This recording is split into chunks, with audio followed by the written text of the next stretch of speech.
Yeah. What up, though? What's popping? What's happening? What's going on? Welcome home. How y'all feel? What's the deal? It's your favorite neighbor, it's your man marqnash. Oh yes, you rocking with the best. He is I am he. Another one. Another great episode of Breaking Beats. Got a great show planned for you guys, man. A couple things on the docket. We got to talk about it. Signed, sealed, and delivered, right? So we're going to talk about the Valdez and Shakur Stevenson fight. Definitely got to talk about that. Get your take on that. Who you think is going to win that fight? Who you got winning? And also, we got to talk about it. Jermall Charlo. Did Jermall Charlo lose the bet based off what happened here? We'll talk about it. It's another story out there. We got to talk about it. Got a fight tomorrow, guys. I don't know if y'all know this or if anybody even talked about it. Do you even care? We got a fight tomorrow. Danny Jacobs. Yep, Danny Jacobs got a fight tomorrow, so we'll talk about that as well. Where was we at with it? The other thing that we got to talk about, too, we can talk about this at the beginning of the show, at the end, but we'll see how it goes.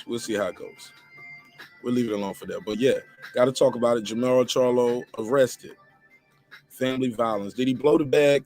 Does he even still have an opportunity, or has that ship already sailed? So we'll talk about all this and more. Y'all already know how we do. Go run this 5-minute counter, let the room populate. If you got a drink, pour your drink up, man. Shit, you trying to roll something up, go ahead on and roll it up. It's your man marqnash, Breaking Beats. Let's get it. This is my passion. This is what I love to do. But some days, sometimes, I'm just like you, man.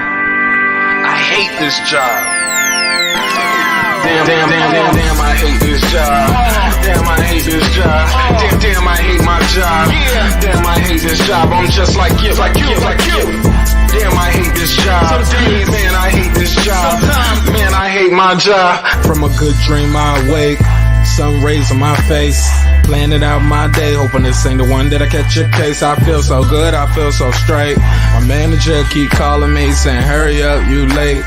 Hurry up, you lay off, y'all. Man, I hate this job. Man, I hate this job. Been trying to play it cool, but it's hard to play it off. I've been hanging on to this bullshit, cause my car still ain't paid off. I know I'm on my way up. My boy just got laid off, so y'all. Man, I hate this job. Man, I hate this job. These hoes is so ratchet. These hoes is so sneaky. Y'all don't even really pay enough for y'all to only pay bi-weekly. I'm trying to double up my cash. Take this job, shove it up your ass. Yo, man, I hate this job. Sometimes I wanna say, walk in and slap my boss. This shit is getting hard. Damn, I hate this job. Gotta make it out of this struggle, bruh. And I don't really mean to take it out on you. You just a customer, but damn, I hate this job. Damn, I hate my job. Damn, I hate this job. Damn, I hate my job. Damn, I hate this job. Damn, I hate this job. Damn, I hate my job. Damn, I hate this job. We're the reason why your stockholders always stay afloat. Yet I'm asking, are they hiring? Like everywhere I go, schedule will say 9, but I think it's fine if I clock in at 9:04. I work 40 hours a week plus overtime just to be bro. So y'all, man, I hate this job. Hate that I applied. So much has transpired since the day that I was high. Told me I could advance, but you were telling me lies. Gotta give your notice before I quit, but you don't say shit right before I'm fired. Damn, man, I hate this job. Sometimes I wanna say, walk in and slap my boss. This shit is getting hard. Damn, I hate this job. Gotta make it out of this struggle, bruh. And I don't really mean to take it out on you. You just a customer, but damn, I hate this job. Damn, I hate my job. Damn, I hate this job. Damn, I hate my job. Damn, I hate this job. Damn, I hate this job. Damn, I hate my job. Damn, I hate this job. You and your procedures, you and your protocol, you and your policies, none of that shit don't apply to me. You and your quotas, you and your standards, you and your 2 sick days a year. Y'all niggas bananas. Wonder why the postman's posted with hammers, going postal with Popo on camera. His wage got him enraged, stressed out, it's hard to maintain. He flips the middle, grabs his He said if you don't get the picture, I quit, you ain't shit. Mother, man, I hate this job. Sometimes I wanna say, walk in and slap my boss. This shit is getting hard. Damn, I hate this job. Gotta make it out of this struggle, bruh. And I don't really mean to take it out on you. You just a customer, but damn, I hate this job. Damn, I hate my job. Damn, I hate this job. Damn, I hate my job. Damn, I hate this job. Damn, I hate this job. Damn, I hate my job. Damn, I hate this job. Look, man, I hate this job. I put my pants on one leg at a time, just like you. I'm out here trying to take care of my family. Damn, I hate this job. It's not always glamorous, for real. But I do what I gotta do for me and mine, you know? Damn, I hate this job. Damn, I hate my job. Damn, I hate this job. Damn, I hate my job. Damn, I hate this job. Damn, I hate this job. Damn, I hate my job. Damn, I hate this job. Damn, I hate this job. Damn, I hate this job. Damn, I hate my job. Damn, I hate this job. I'm just like you, nigga. Damn, I hate this job. Man, I hate this job. Man, I hate my job.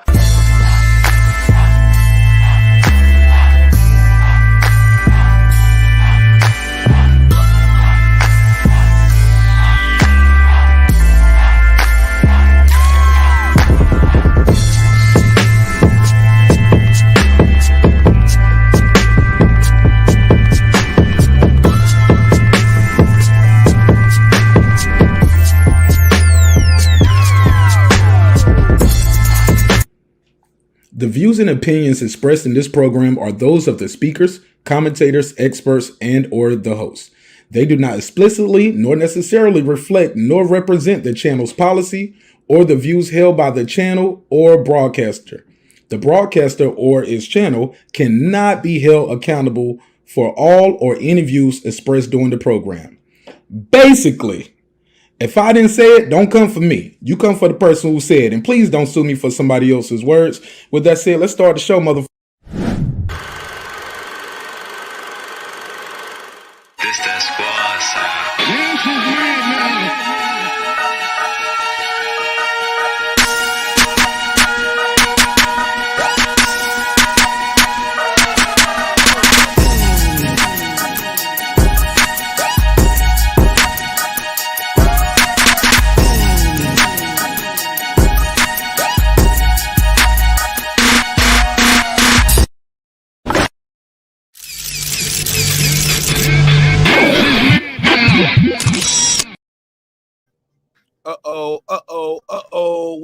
What up, though? What's popping? What's happening? What's going on? Another one. How y'all feel? What's the deal? This your first time here. Please drop your area code. Let people know what side of the earth you roaming the turf. Shout out to everybody who's here now. Shout out to Con Shonery, Cooker with Sir Senior, Ty, Nick Castellano, Titus the Titan, girl behind the mic. Hey, gorgeous. Oh, shit. Look at you with the red. Oh, snap. Look at you, boo. I ain't mad at you. Let me give you the drop. Damn, girl behind the mic got the red. I like it a lot. Look nice. Damn, girl behind the mic got the red. Oh, okay, so that was me coming back in through the speaker. All right, cool. Yeah. But shout out to girl behind the mic. Shout out to my guy, the fans corner, Liz Lowe. What up, Liz Lowe? ATL all day. Shout out to Decatur, where it's greater. Shout out to my guy D-Ray Promotions. Shout out to Rob G Film. He said, manager keep calling like, Mark, hurry up, you late. Oh, man, you know what happens after that? It be like, man, F y'all. I'm late. Yeah, it be like that sometimes. Y'all know I'm a family man, yo. I got a family. I got a real family. Like, I'm not a weekend dad. No disrespect, but shout out to all the weekend dads. But yeah, man, I'm a full-time dad, man, full-time husband. No days off, no weekends off. So it be like that sometime. I can't control the rhyme. Yeah, man. Plus, yeah, man. Super busy. Super busy. What up, Reggie O? Reggie O with the Killer Show all the way from Vegas. Definitely appreciate your time and energy. My guy, Music Mindset. I'm finally catching a show in real time. How about that? Welcome home.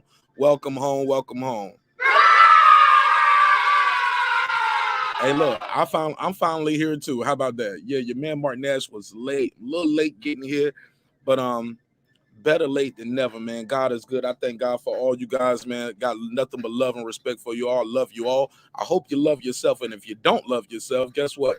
God loves you, and so does everybody here in the neighborhood. My man said, I'm at Schofield Baddocks signing in. All right, signing. I'm at Schofield Barrett signing. Y'all fool. Man, you're a fool. You're a fool. You're a fool. What up, though? What up? What up? What up? Appreciate everybody. Appreciate everybody. Man, where are we going to start at with this one first? Where y'all want to start at?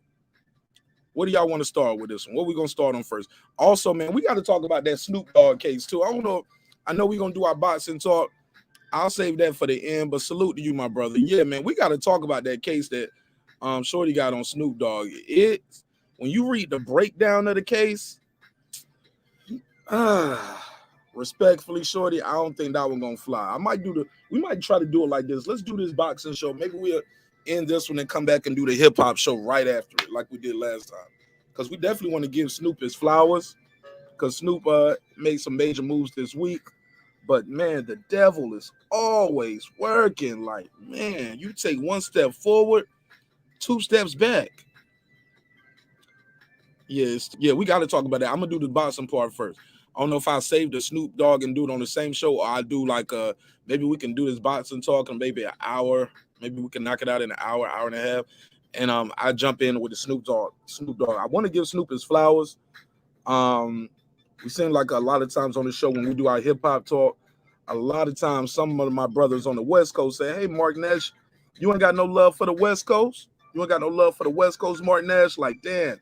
It's always Jay-Z, Nas, Biggie, like it's always the same ones. Give Snoop his flowers. We need to have one of those moments. So we'll talk about it. Also, we got to get y'all Super Bowl picks at the end of the show. So maybe we'll do that one. Maybe we'll knock this boxing talk out. It's Friday, and we'll come back right after that. I'll end this one and come right back and do another one because. Yeah, man, it's so much to pack in what's going on in the world. I can't fit it all in a boxing show. That's why our show is unique here, Breaking Beats, because we break down everything. We don't just talk about boxing. We talk about hip-hop, current events, other sports as well, and social injustice and things like that, and also current events. And I'm telling you guys, when I read this breakdown of the allegations for the Snoop Dogg case, like I said, I can do an hour on that dolo, no panel or anything, but I definitely want to have a panel conversation with that. So let's start the conversation off proper, and let's get right into it. Let me make sure I give everybody their time and their energy. Shout out to Reggie. Said, yeah, we got to talk about that Snoop Dogg allegation. Shout out to Ryder of the Storm. I agree. He said, Mr. Nash neighborhood, welcome, bro. It's our neighborhood. How about that? It's all of ours, right? Poppy Chubby. He said, let's do it. Let's do this. I feel you. Let's do it. Said, what's the Snoop Dogg thing? Oh man, Snoop Dogg got charged, man. Well, not charged yet. He has an allegation. I think it's gonna be a civil suit. I don't want to spoil it, but we definitely gonna talk about it, Conshonry. But his allegations of sexual trafficking and sexual assault. So we'll talk about it though. We'll definitely talk about it. He said, Charlo signing the he hate his job. Bruh, thanks for the donation. Let me give him the drop. He early with it too. I'll give you the $2. You give him the $2. All right, pay him the $2. Oh, pay the $2. All right, look. Let's just jump right into this Jermall Charlo story because the Oscar Valdez, Shakur Stevenson, y'all already know we're gonna be talking about that all the way up to the fight. So let's just get right into it. Let me bring up the article and y'all already know how I do. I'm gonna open these phone lines up, let you guys call in. If you already heard the story, great. If this is your first time hearing it. Not a lot of information out there on this now, but the information that we do have, we will cover it. I know some people saying, Marq Nash, why do you cover this story? You're holding the black man down. You're cooning. You're not being fair, man. We're gonna be fair.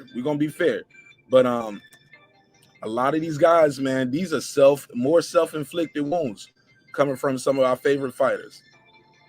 So let's talk about this story right here. Let me bring this up. This mug shot is courtesy of TMZ. You know, TMZ got the photo right away. Let me bring it on the screen. Let's talk about it. Here we go. And I'm gonna read the article from espn.com. This is out there everywhere. I know a lot of people don't like Mike Coppinger. Some people call him Mike Cappinger. But this is real as it gets, guys.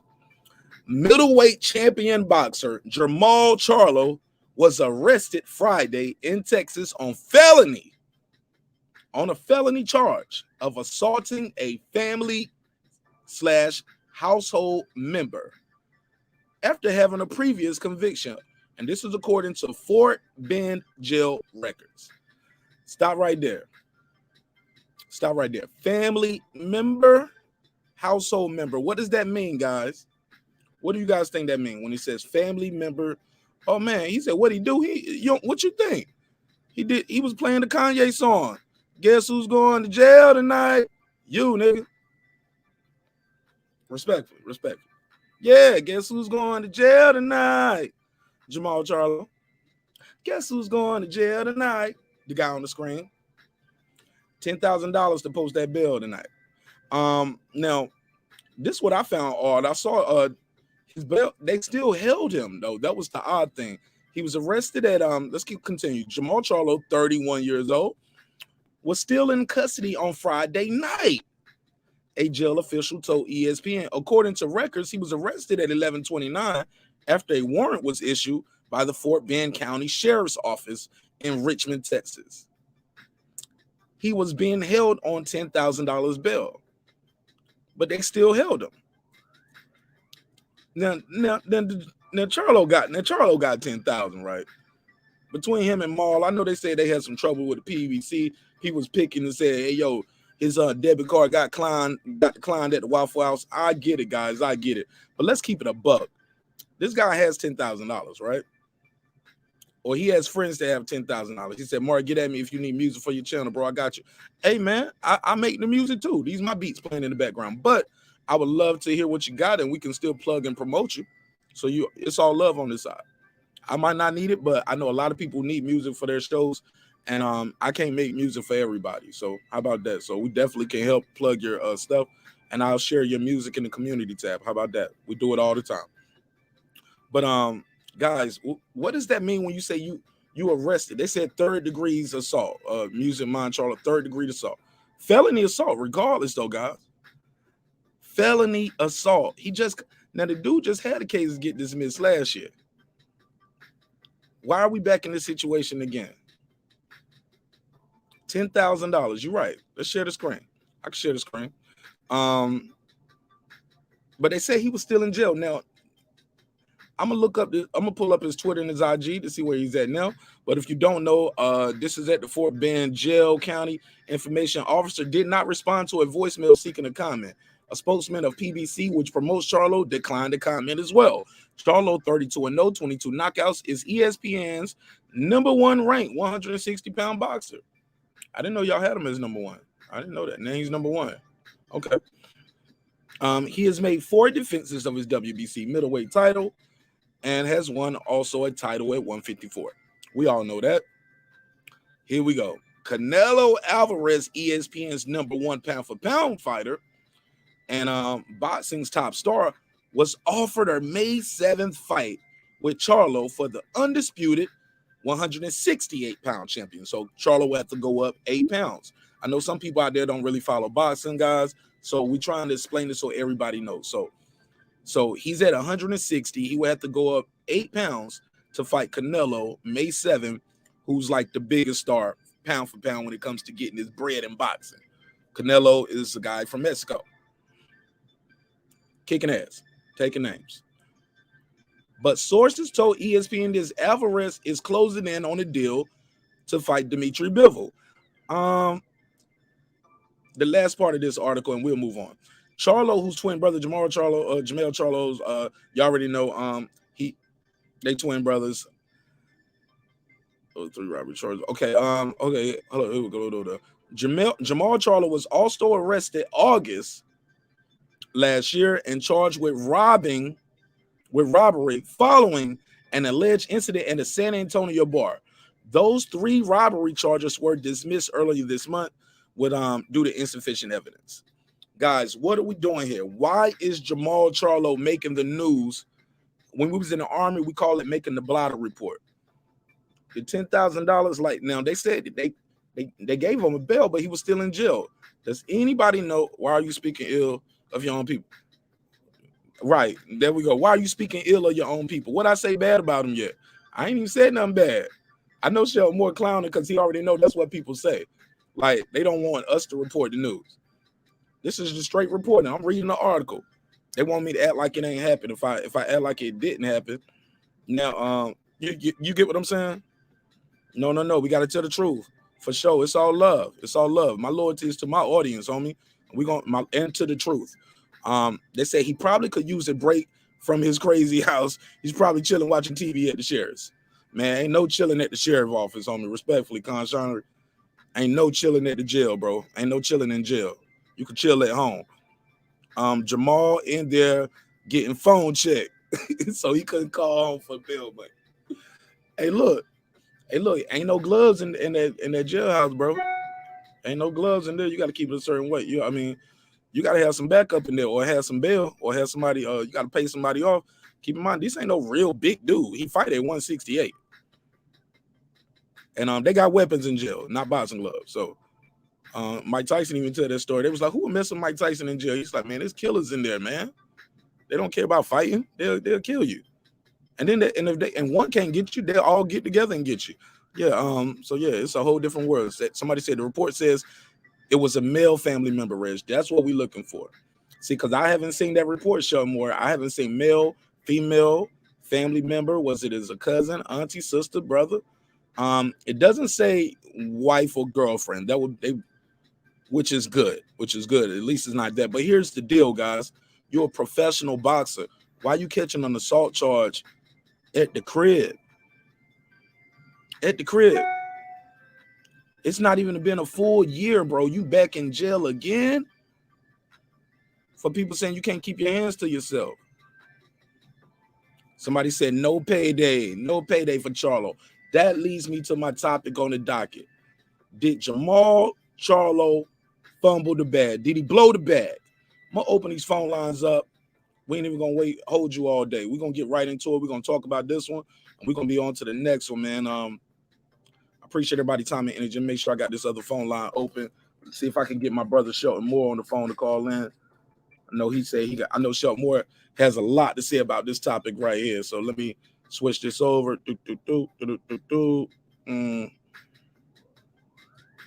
Let me switch this over. Hold on, y'all. Bear with me. Okay, yeah, we got two phone lines open. Trying to make sure I keep two phone lines open, guys. So when my guy, because some of you guys, man, I don't know why we can't get their calls right. I mean, their StreamYard right. So we'll just do the call in. Shout out to my guy Dre Strobe. I just got your email too, Dre. Shout out to Dre. Shelton Moore, 404-692-1766. Call that one, Shelton Moore. I put it in the chat. Shelton Moore, call this one. Shout out to Bronze. He said more than likely. Shelton Moore, he said the TMZ report said it was a male. All right, cool. I'll pull that one up. Call from Shelton Moore. To accept, press. Shelton Moore, it sound like he calling from jail. Guess who's going? Not you, homie. Hold up, before you do that, let me do this drop. Shout out to Canada. I think it's Canada, right? Papa Chubby. He said it's obvious that Canelo paid a family member to trip up Charlo, anything to avoid fighting him. Let me give him the drop. Boy, y'all clowning. Man, I got 5 on it. Oh boy, I do not see y'all some fools. Canelo would have beat Charlo, man. Maybe Canelo might fight him now because he need payday. He ain't gonna argue about the money. He need the money. And let me do this other drop. SLG said somewhere Deontay Wilder is laughing with a double crown roll, enjoying the fruits of his labor. Oh shit, did Deontay Wilder set him up? Oh shit. I got 5 on it. Man, look, these are self-inflicted wounds, man. Go ahead, Shelton Moore. Go ahead, you got the floor. Well, the thing we're looking at was, first of all, what's happening, Marq? How you doing, bro? Man, I'm blessed, man. I ain't in jail. Shit, I'm doing all right. Yes, sir. But the first thing we got to look at is this goes back to a point that I make a lot about fighters being active, right? See, if you're active and you're fighting and you're training and you're busy working on your craft, you don't have time for shit like that. This Let me give you the bill for that. When you got too much time on your hands and you just chilling around the house all day, you ain't doing shit. You start getting into it. Getting drunk and shit. Exactly. Why your uncle keep driving my damn Ferrari? I told him don't drive the Ferrari. Drive the Camry, nigga. Drive the Camry, nigga.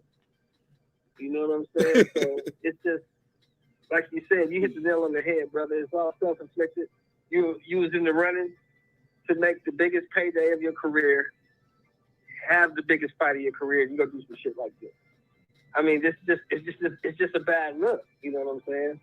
Not far as his personal life, because we really shouldn't care about his personal life because we care about what he does in the ring, right? Oh no, don't tell that to Reggie now, cause we had this whole conversation. Where is Reggie at? Because me and Reggie just had a whole little war about these Charlo brothers earlier this week. Him and Brandon Washington called themselves taking me to task. Mark, outside the ring does affect the inside ring. Where you at, Reggie? Oh, my brother, respectfully. These niggas, this nigga does this shit to himself though. Ain't nobody told him to smack this dude up. Ain't nobody told him to run out of the restaurant and snatch the credit card. All this stuff he does to himself. So I don't understand why people keep defending the nigga for doing shit to himself. He's a grown man. He got to take some responsibility and learn how to conduct himself. Number one. Number two, and more importantly, this is a bad look because people with money that's going to give you money that's come to mega millions of dollars to make these fights, right? Right. They're not going to give you millions of dollars if they can't trust the fact that you might not even show up. I might give you this motherfucking money and you go to jail. Don't even make it to the arena. Again. Because this is your history, looking at your pattern. You fuck up. This is what you do. Hey, you know what I'm saying? So, hey, look, they say you fuck up enough, they call you a fuck up. 31. Yep. He's 31. He's still got a chance to straighten this shit out. He got to take a look in the mirror, man, and figure some shit out. Because at this rate, it's not going to end well for you, young buck. Who does Charlo listen to, in your opinion? Like, who does he listen to? Yeah, obviously, no one. He ain't listening to Al Heyman. Obviously. No one. He don't listen to Floyd. That's what he wanted. They don't respect Floyd, I don't see. Like, so who can tell, who can give him a guidance? Who's the OGs? They say, hey, bro, you moving different. You need to move different. I don't know his circle. I don't know who he deals with, who he listens to. But what I do know is the only person that can really get him out of this situation is the only person that can change your situation is you. I can talk to you, your uncle, your daddy, Floyd, Ali can come out of the grave and talk to you. If you don't see that you have a problem, there's nothing anybody can do for you. If you think everything is going the way it's supposed to go, then why would you change anything, right? You can't fix the problem if you don't think you have one, correct? Correct. So, he's got to figure out that what he's doing is counterproductive. Costing him money. Somebody in the chat said, hold on, real quick, Chuck. Somebody in the chat said he listens to Jack Daniels.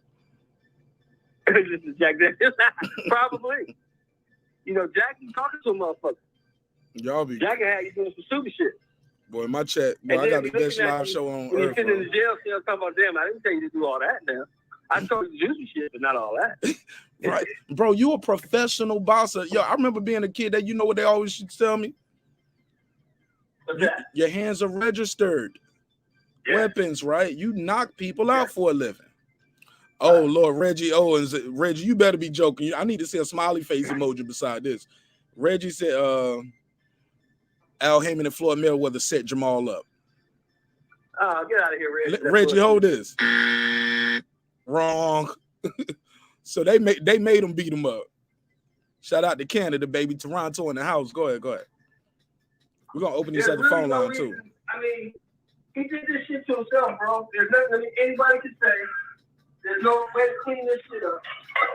He did this shit to himself, and now he got to deal with the consequences of that. Bottom line.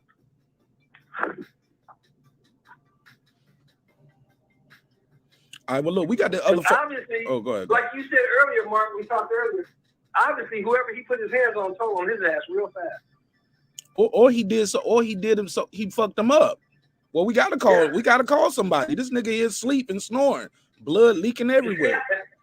He over there like, bro, we gotta call the ambulance, and he might be dead. You might have killed him. Did you punch him? Did you just choke him up? Did you body slam him? I mean, I'm just saying he's a two-time champion, bro. He ain't about to just body slam you. He going for the punch, ain't he? Yeah, he's a fighter, man. Yeah, he'll fight it. He gonna slap you or punch you, bro. He ain't about to put you in no chokehold. That ain't his move. All we know for sure is that he fucked up. And you know the guy he hit and the person he hit probably ain't got no chin, no defense, no head movement. They ain't know how to parry the jab. Like, they didn't know what was coming, bro. Yo, they said stop capping, Reggie. They said stop capping. They probably didn't expect it. They probably thought they just had an argument and nigga just fired on them, more likely. Somebody said PBC fight. Man, I can't put this on the screen, Ty. You killing me with that avatar. That look like a African Klansman thing. I don't even know if I'm gonna get in trouble with YouTube with that. So I just have to read George. You gotta change that avatar, Ty, just so I can stay out of trouble. You know, I'm a guest here on YouTube, just like y'all. PBC fighters are not busy enough, dude. Had one fight the last year. That's what Shel Moore just said. Your hands are registered now. So is his. So is his. Our Search Central, what the link read? Okay, I guess he was talking to you. He thirsty for a fight. Lennox Lewis said, for what I get paid to fight, I'm not throwing hands with nobody outside the ring.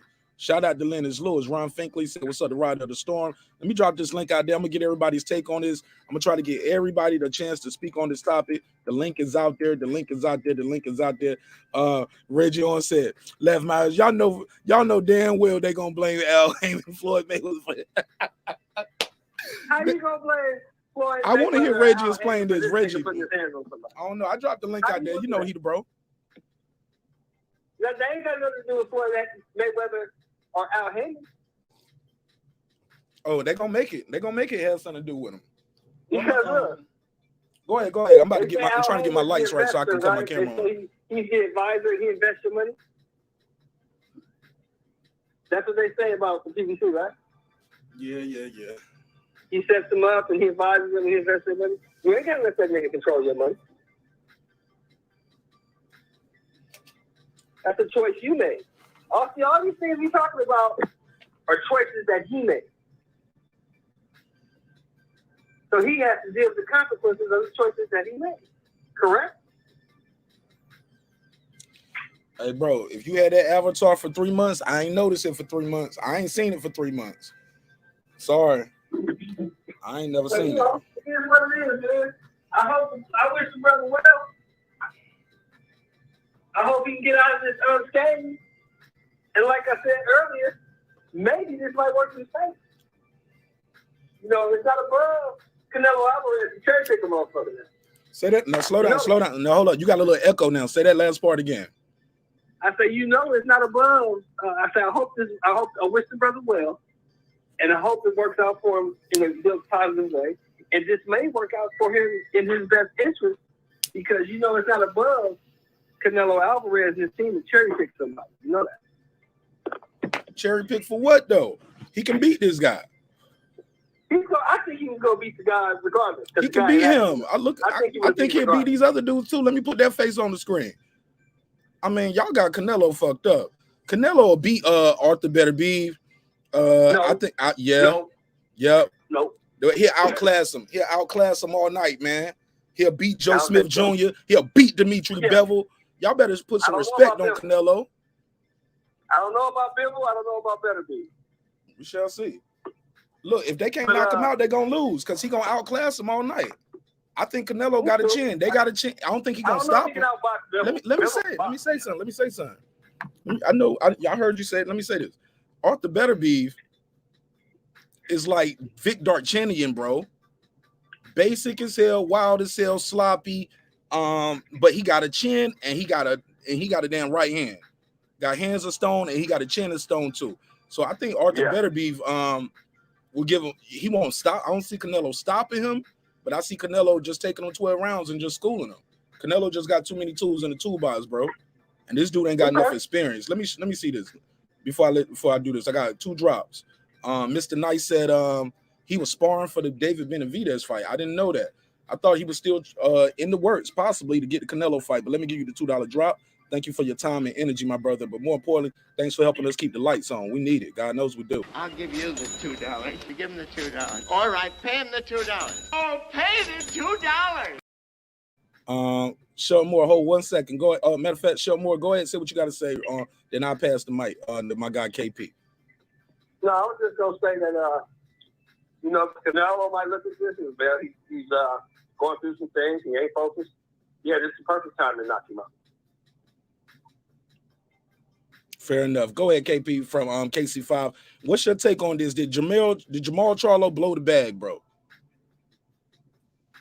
Maybe he did blow the bag, man. But these dudes, man, they just idiots, bro. It's just tiring, dude. Them dudes will blow everything.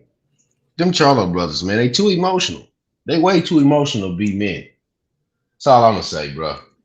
I've never seen nothing like it, bro. And people always try to excuse their emotionalism for passion. Dude, no, they dumb. They dumb. That's all it is, bro.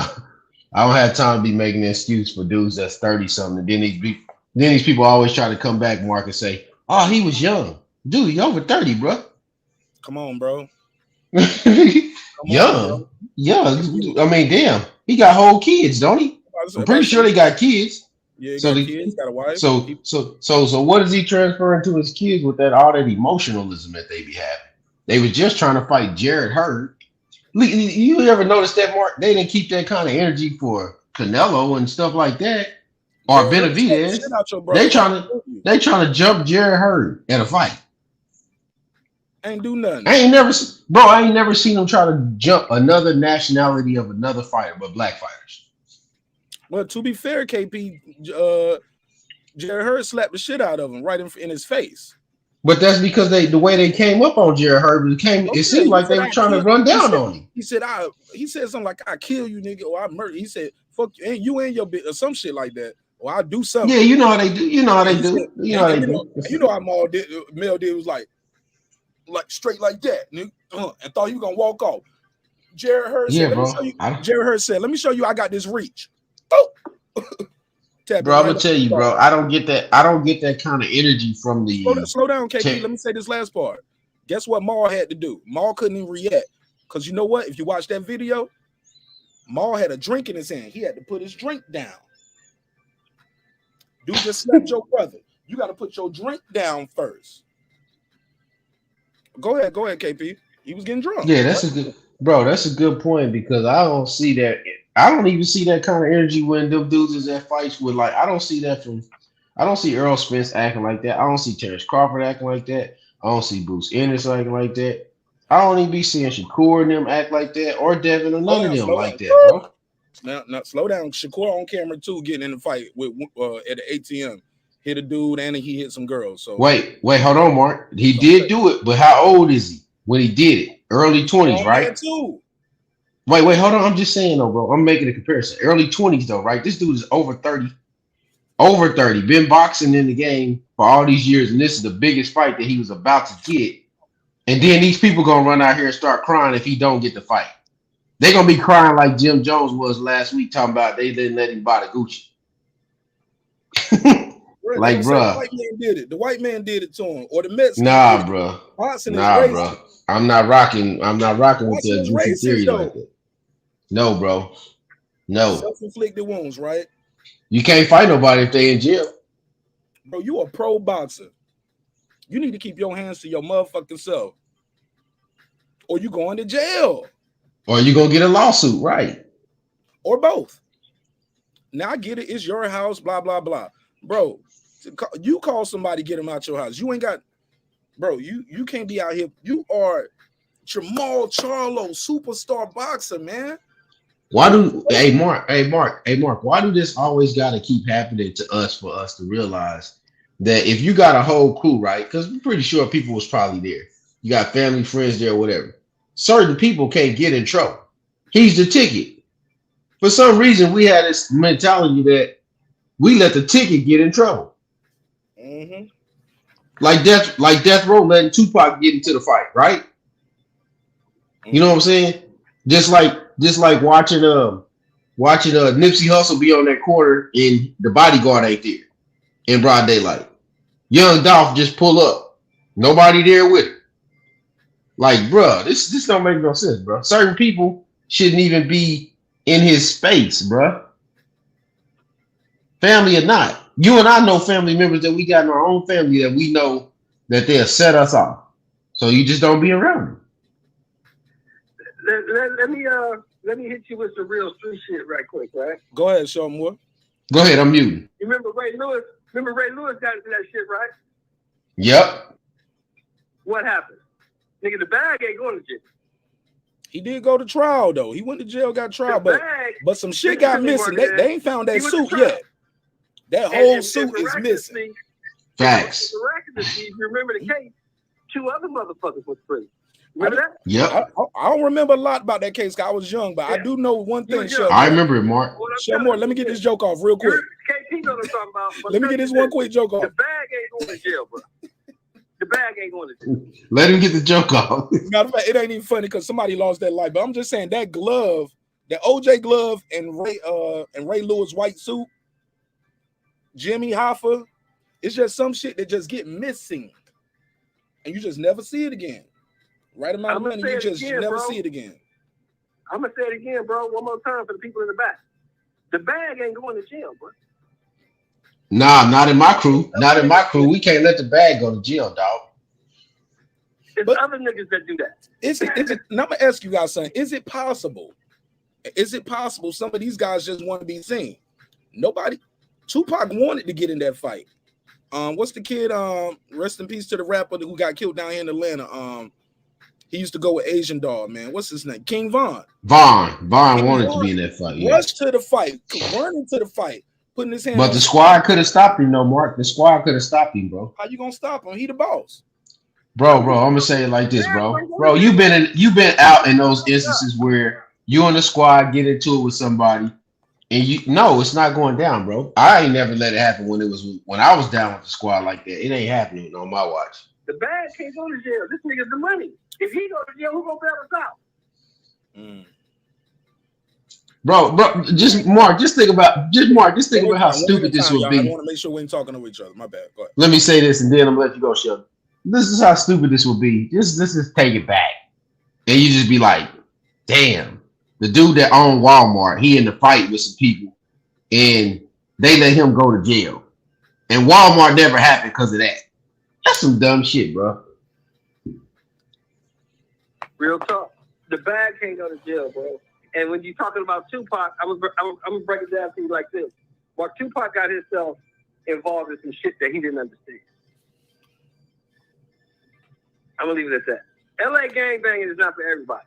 Absolutely not. Absolutely not for everybody. If you don't understand this shit and how this shit goes, don't get involved in it. They pumped Pac up, and let Pac get involved in some shit that he really didn't understand. And it came back to bite. But what do? You just get the biggest dude in the crew to grab him or something?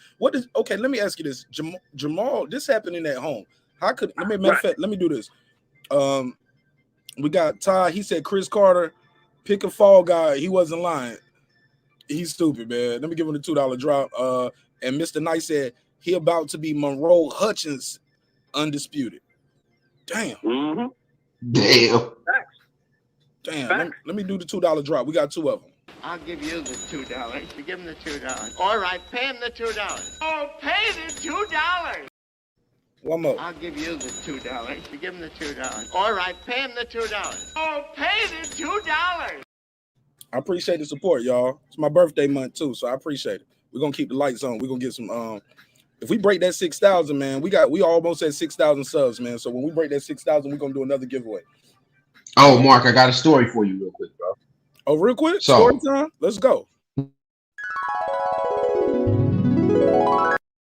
I love a good story. Go. All right, so Mark, my partner's a matchmaker. I'm in KC, right? And KC is 4 hours from Omaha, right? Okay. Follow me down the story. So Bomac comes up here. They got a fighter Terrence Crawford comes, Stevie Nelson comes, and a few other fighters. They got a fighter that's in their gym that fights up here. This was about 4 years ago, right? So they got a kid in their crew, young kid. He probably early 20s. He causes a ruckus with some kids that's here in KC, and they get into a standoff, and there's a couple of them fighting each other. Crawford is nowhere by them. Nelson is either. Bomac walks him out after everything is over. And this is how you do it, just like Sheldon saying and me saying. The money guy ain't nowhere around. You move him out the way. They walk this dude out. And my partner that's the matchmaker, he's connected to them, and he talked to Bomac and them all the time, right? So it comes out that this dude, they just removed him from the team that night. Ain't been seen since. Because he caused all that ruckus that night. And they just want to keep him away from Bud and Nelson. Keep him away from the team because he was gonna cause too much heat. You in another city, bro. You start fighting some dudes over nothing. Ain't no telling who they could have called up there and they could have started busting. You know what I'm saying? Like, bruh, like these dudes is just dumb, bruh. I don't get them, bruh. Yo, look, I'm listening, but I'm dying laughing at this chat. This chat is rolling. Somebody said they said he catching domestic KOs at home. Shout out to Navy. He said Navy, your talk studio. Okay, I'm gonna check it out, man. They say he getting domestic KOs. Somebody said Sam Walton was probably another Jeffrey Epstein. Oh, you take that off the screen. I can't get sued. You should have read that. You should have read. Look, I put it on the screen before I even read it. Sometimes I'm dumb like that. Look, I'm dumb like that, man. I gotta learn, man. This crowd is not for everybody. Shit, they be roasting me every week. You know what I'm saying? They gonna roast these strangers. They roast me every night. But bro, they kick dude off the squad though. Yeah, but go ahead. But somebody said, got a good question. They said, guys, do you believe alcohol is the problem? Because he clearly emotionalism. Emotionalism is the problem. Elaborate. Go for it. These dudes is always about to fight somebody, dude, that ain't in the ring. They always about to fight. It looked like one time not too long ago, bro, they was about to fight each other. They was dissing each other's wives. Yeah. One was like, man, fuck mama. I was like, hey, how you say fuck him? This looked like the mama was riding with one brother. He was like, man, fuck that bitch too. I was like, no, that's your mama. That's your twin brother. One of them was disrespecting the other one's wife or something like that, bro. There's certain lines you don't cross, bro. That's your brother, bro. On the internet, bro. They got that on record, bro. Anybody can send that to you all day. I mean, you gotta be hey, bro, you gotta be like, isn't that kind of self-hate though, real quick? How you argue with a nigga that look just like you? Like, I don't like you. I don't like you neither, bitch. You a bitch. You ugly, you ugly. Nigga, we look alike. We just came out to shoot the same time, right? Yeah, nigga, like, how do they look? I knew these kids was gonna have trouble with some of this shit, man. When I saw him knock out J-Rock, and J-Rock was still wobbly, walking over to him with Bambi legs, tried to hug him and give him a hug at the fight. He's like, man, good fight. He was like, man, get your ass on away from here. And the crowd booed. The whole crowd turned against him. Everybody was happy when you knocked him out. But once they see that poor sportsmanship, it's something about regular people, man, that once we see the fight and the fight happens, we like to see the guys shake hands, hug, and say, hey, man, good fight. Because we teach our children, hey, put the guns down, pick up the gloves, put the guns down, handle it like men, just fight it out. Now, what do we say to people that even after the fight is over, it's still war, it's still F you still my brother? Like, I think that's what turned some people off to Wilder when he started saying he want to catch a body in the ring, he want to kill somebody. I was like, bro, we just saw Patrick Day die. People who love boxing, we didn't get into boxing to watch people get murdered in the ring. And I think that's what turned people off to Deontay a little bit. I think poor sportsmanship from these twins, also their outside of the ring activities, it turned people off a little bit. But go ahead, I digress. I mean, with them, dude, with him, not the other one, with him, he ain't been having the fights that make people want to watch him. So if he's having more issues outside the ring than he is in the ring, because the fights that he having ain't worth us watching, bro. Like, bro, you can't keep running out here with these dudes you running out with and then telling us you ain't gonna fight Benavidez because he too big. You ain't gonna fight Andre because they didn't offer the contract. You didn't get the Canelo fight because it's like always an excuse with him getting a fight. Like, bro, at the end of the day, it's just like, hey, man, I keep looking at you. This is how I do it, Marq. I mean, you might not like this, but with this dude, I seen him for the same way that I had seen Terrence Crawford for a while. But the thing with Terrence Crawford is this. We knew he had an issue with his promoter, and he just sued him, right? This dude right here, he just floating in the wind, and he got a fight right there with him at Benavidez. And the dude did everything except for piss on Charlo's line, and he still ain't answered the call. He got a fight at this. He had a fight at the same division with another brother, and they said no. You know what I'm saying? Could have fought him. He was like, Andre, he's a horrible fighter. Like, bro, you saying what Canelo said? You ain't on Canelo level. You are not on Canelo level. Canelo is 60 fights in his game, bro. Don't fought legend after legend after legend after 11. Only lost once. 2 draws, 1 loss to the guy who beat everybody. You can't compare yourself to Canelo. Canelo career. So let me ask you this. This shit just further substantiate the shit I've been telling y'all. I never thought Canelo was ducking Jermall Charlo. I just thought Jermall Charlo hadn't did enough to spark Canelo's interest. Yeah, it might have been a dangerous fight. Why I gotta fight you at 160 when I can go fight Triple G at 160? Make $5 million plus Triple G was the killer. If he beat Maul, they would have said he's supposed to beat Maul. Kamal just came to the weight division. They'd be like, he just got here. Of course you beat him. Fight Triple G. But I never thought he was scared of Maul. And shit like this, I don't know. I disagree with my brother Shelton Moore on the phone. I let him and the phone lines are open, guys. If you guys want to call in as well, 470-705-9507, 470-705-9507. And the link is out there. If you want to join the panel and chop it up with me about some boxing. We're gonna get into that OSCAR Valdez, Shakur Stevenson as well. And I'll probably end this one, y'all, and come back with another topic. We're gonna get into that Snoop Dogg story and what's going on with his case too. Because that right there, we're gonna get some jokes off of that. Because in the words of Tommy from Belly, the bitch is lying. In my opinion. But I'm gonna read through what they saying in that and what they saying his allegations are, and you might be riding with me after that. Sound like she was for the streets, respectfully. But yeah, 470-705-9507, 470-705-9507. Did Jermall Charlo blow the bag? Did he blow the fight? I gotta mute your mic while I'm talking.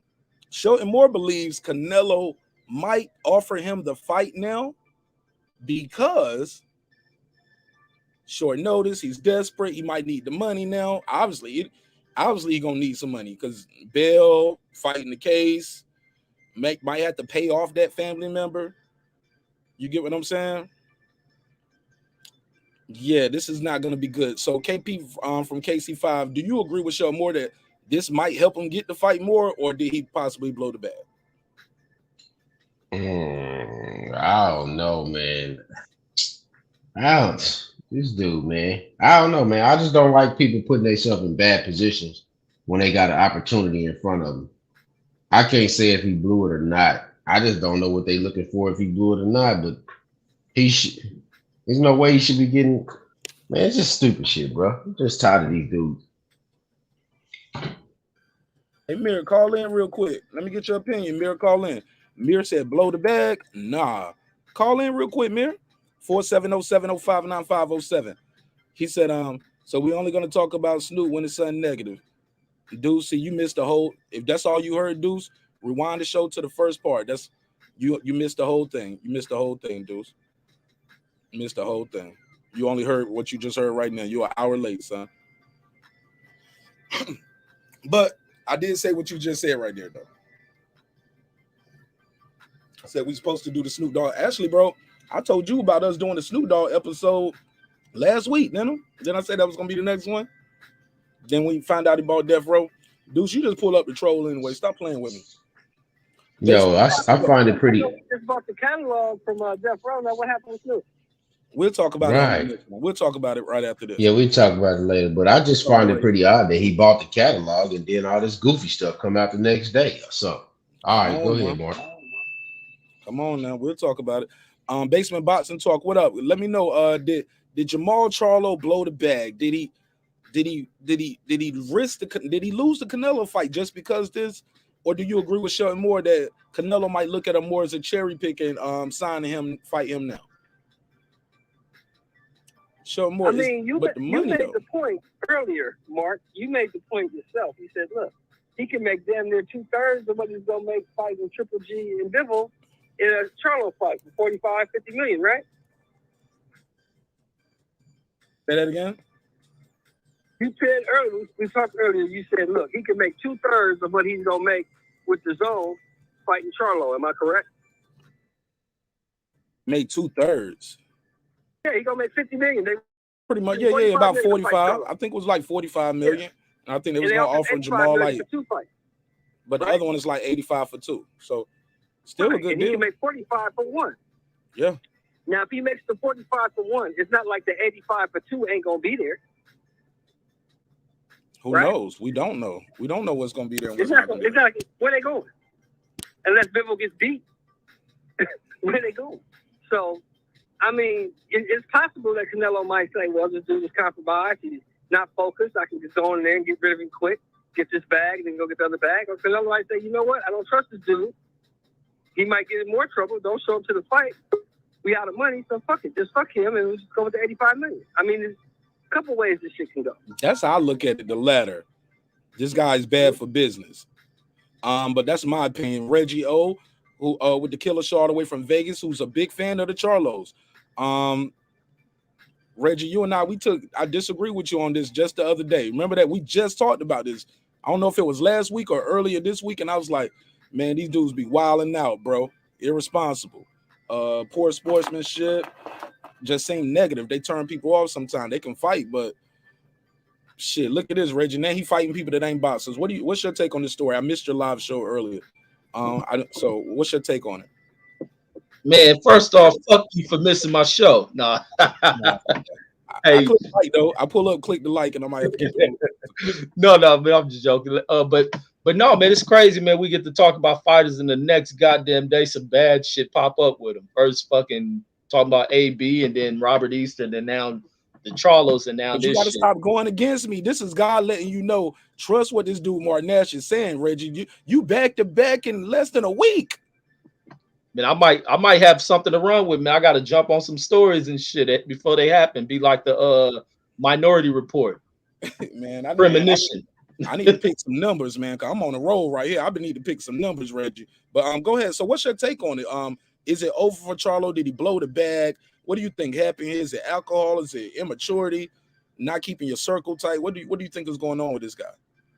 Man, it definitely could be the alcoholism.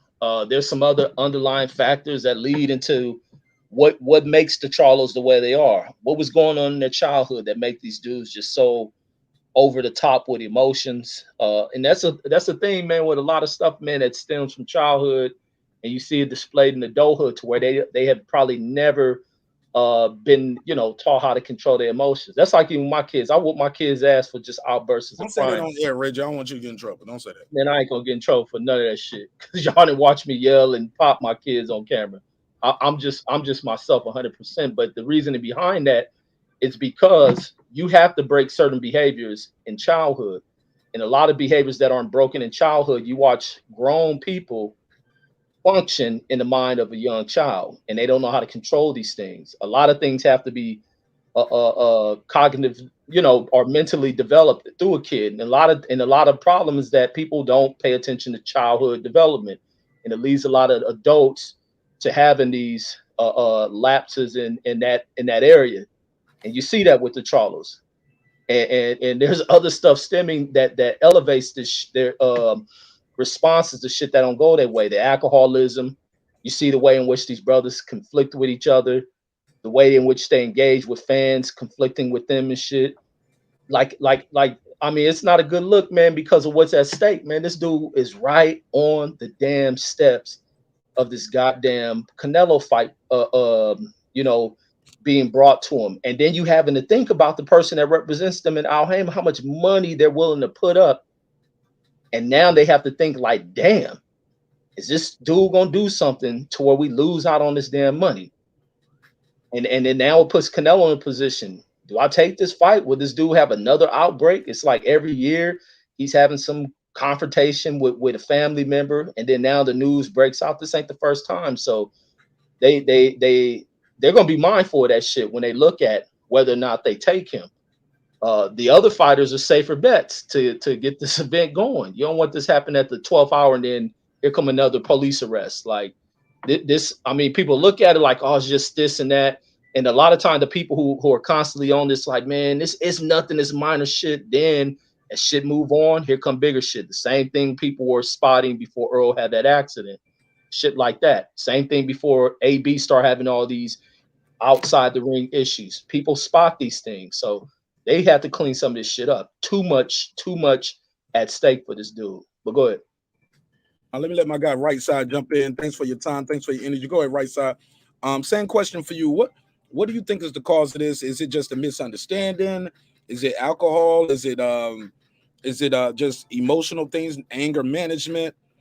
I mean, because let's keep it real, guys. It takes a special individual to say, you know what? I'm going to punch people in the face for a living, and I'm going to get punched too. I mean, UPS is hiring, in the words of the late, great Biggie Smalls. But it takes a certain type of psyche, certain type of individual to say, yo, I'm going to just go fight. And keep in mind, it takes a long time for them to get to the money and really start getting to the bag. It takes a long look. We thought Charlo was the man. I remember Danny Jacobs ran up on him, and we got to talk about it too. Danny Jacobs got to fight tomorrow. I don't know if y'all know that. Got to fight tomorrow versus Ryder. Yeah, I got him on the screen right here. So we'll talk about that. But it takes a certain type of individual to say, yo, I'm gonna do this. So what do you think is going on with this guy? Right Side. What caused this? And did he blow the bag in his opportunity with Canelo? Man, first off, salute to you, Marq, for always allowing me on, bro. Much love. Reggie, my boy, I salute to you. My brother up top, I'm not sure your name. I can't see it, but salute to you as well for being on with us tonight as well. So first things first, I can't necessarily say what caused it, but I will say going into what Reggie just said, a lot of this stems from what happened in your youth. You know what I mean? Outbursts and not being able to control your emotions and not thinking logically when you're in situations. The next thing is I think, and I it is what it is. I think he kind of brought it on himself. And when you get on the web, you know what I'm saying, Instagram, wherever you putting videos out at, talking about, you know, we don't even drink no more. We don't do this no more, this, that, whatever. But we clearly know, and there have been multiple reports that that's not what's going on. You feel me? I think it all kind of culminates into a situation like this. For you to, or I think not keeping your circle tight and having the right individuals around you, regardless if it's family, friends, whoever it is, making sure that the right individuals are around you. You know what I mean? I think that also leads to it. And I think that because of this arrest, you know, and from what I'm hearing, I believe this incident actually happened earlier. I believe it was late last year when the incident happened. And now it's coming to fruition where this happened. This is a different case. So you got some news from it. I thought last year in August that was a different case. You're right. I agree with that. That the case back in August, I believe that was something with the waitress or whatever it was going on. But I believe that the initial case in this situation was filed last year, but now they're going to take it to court and they're going to actually pursue the charges. And once again, it took this long for them to issue a warrant.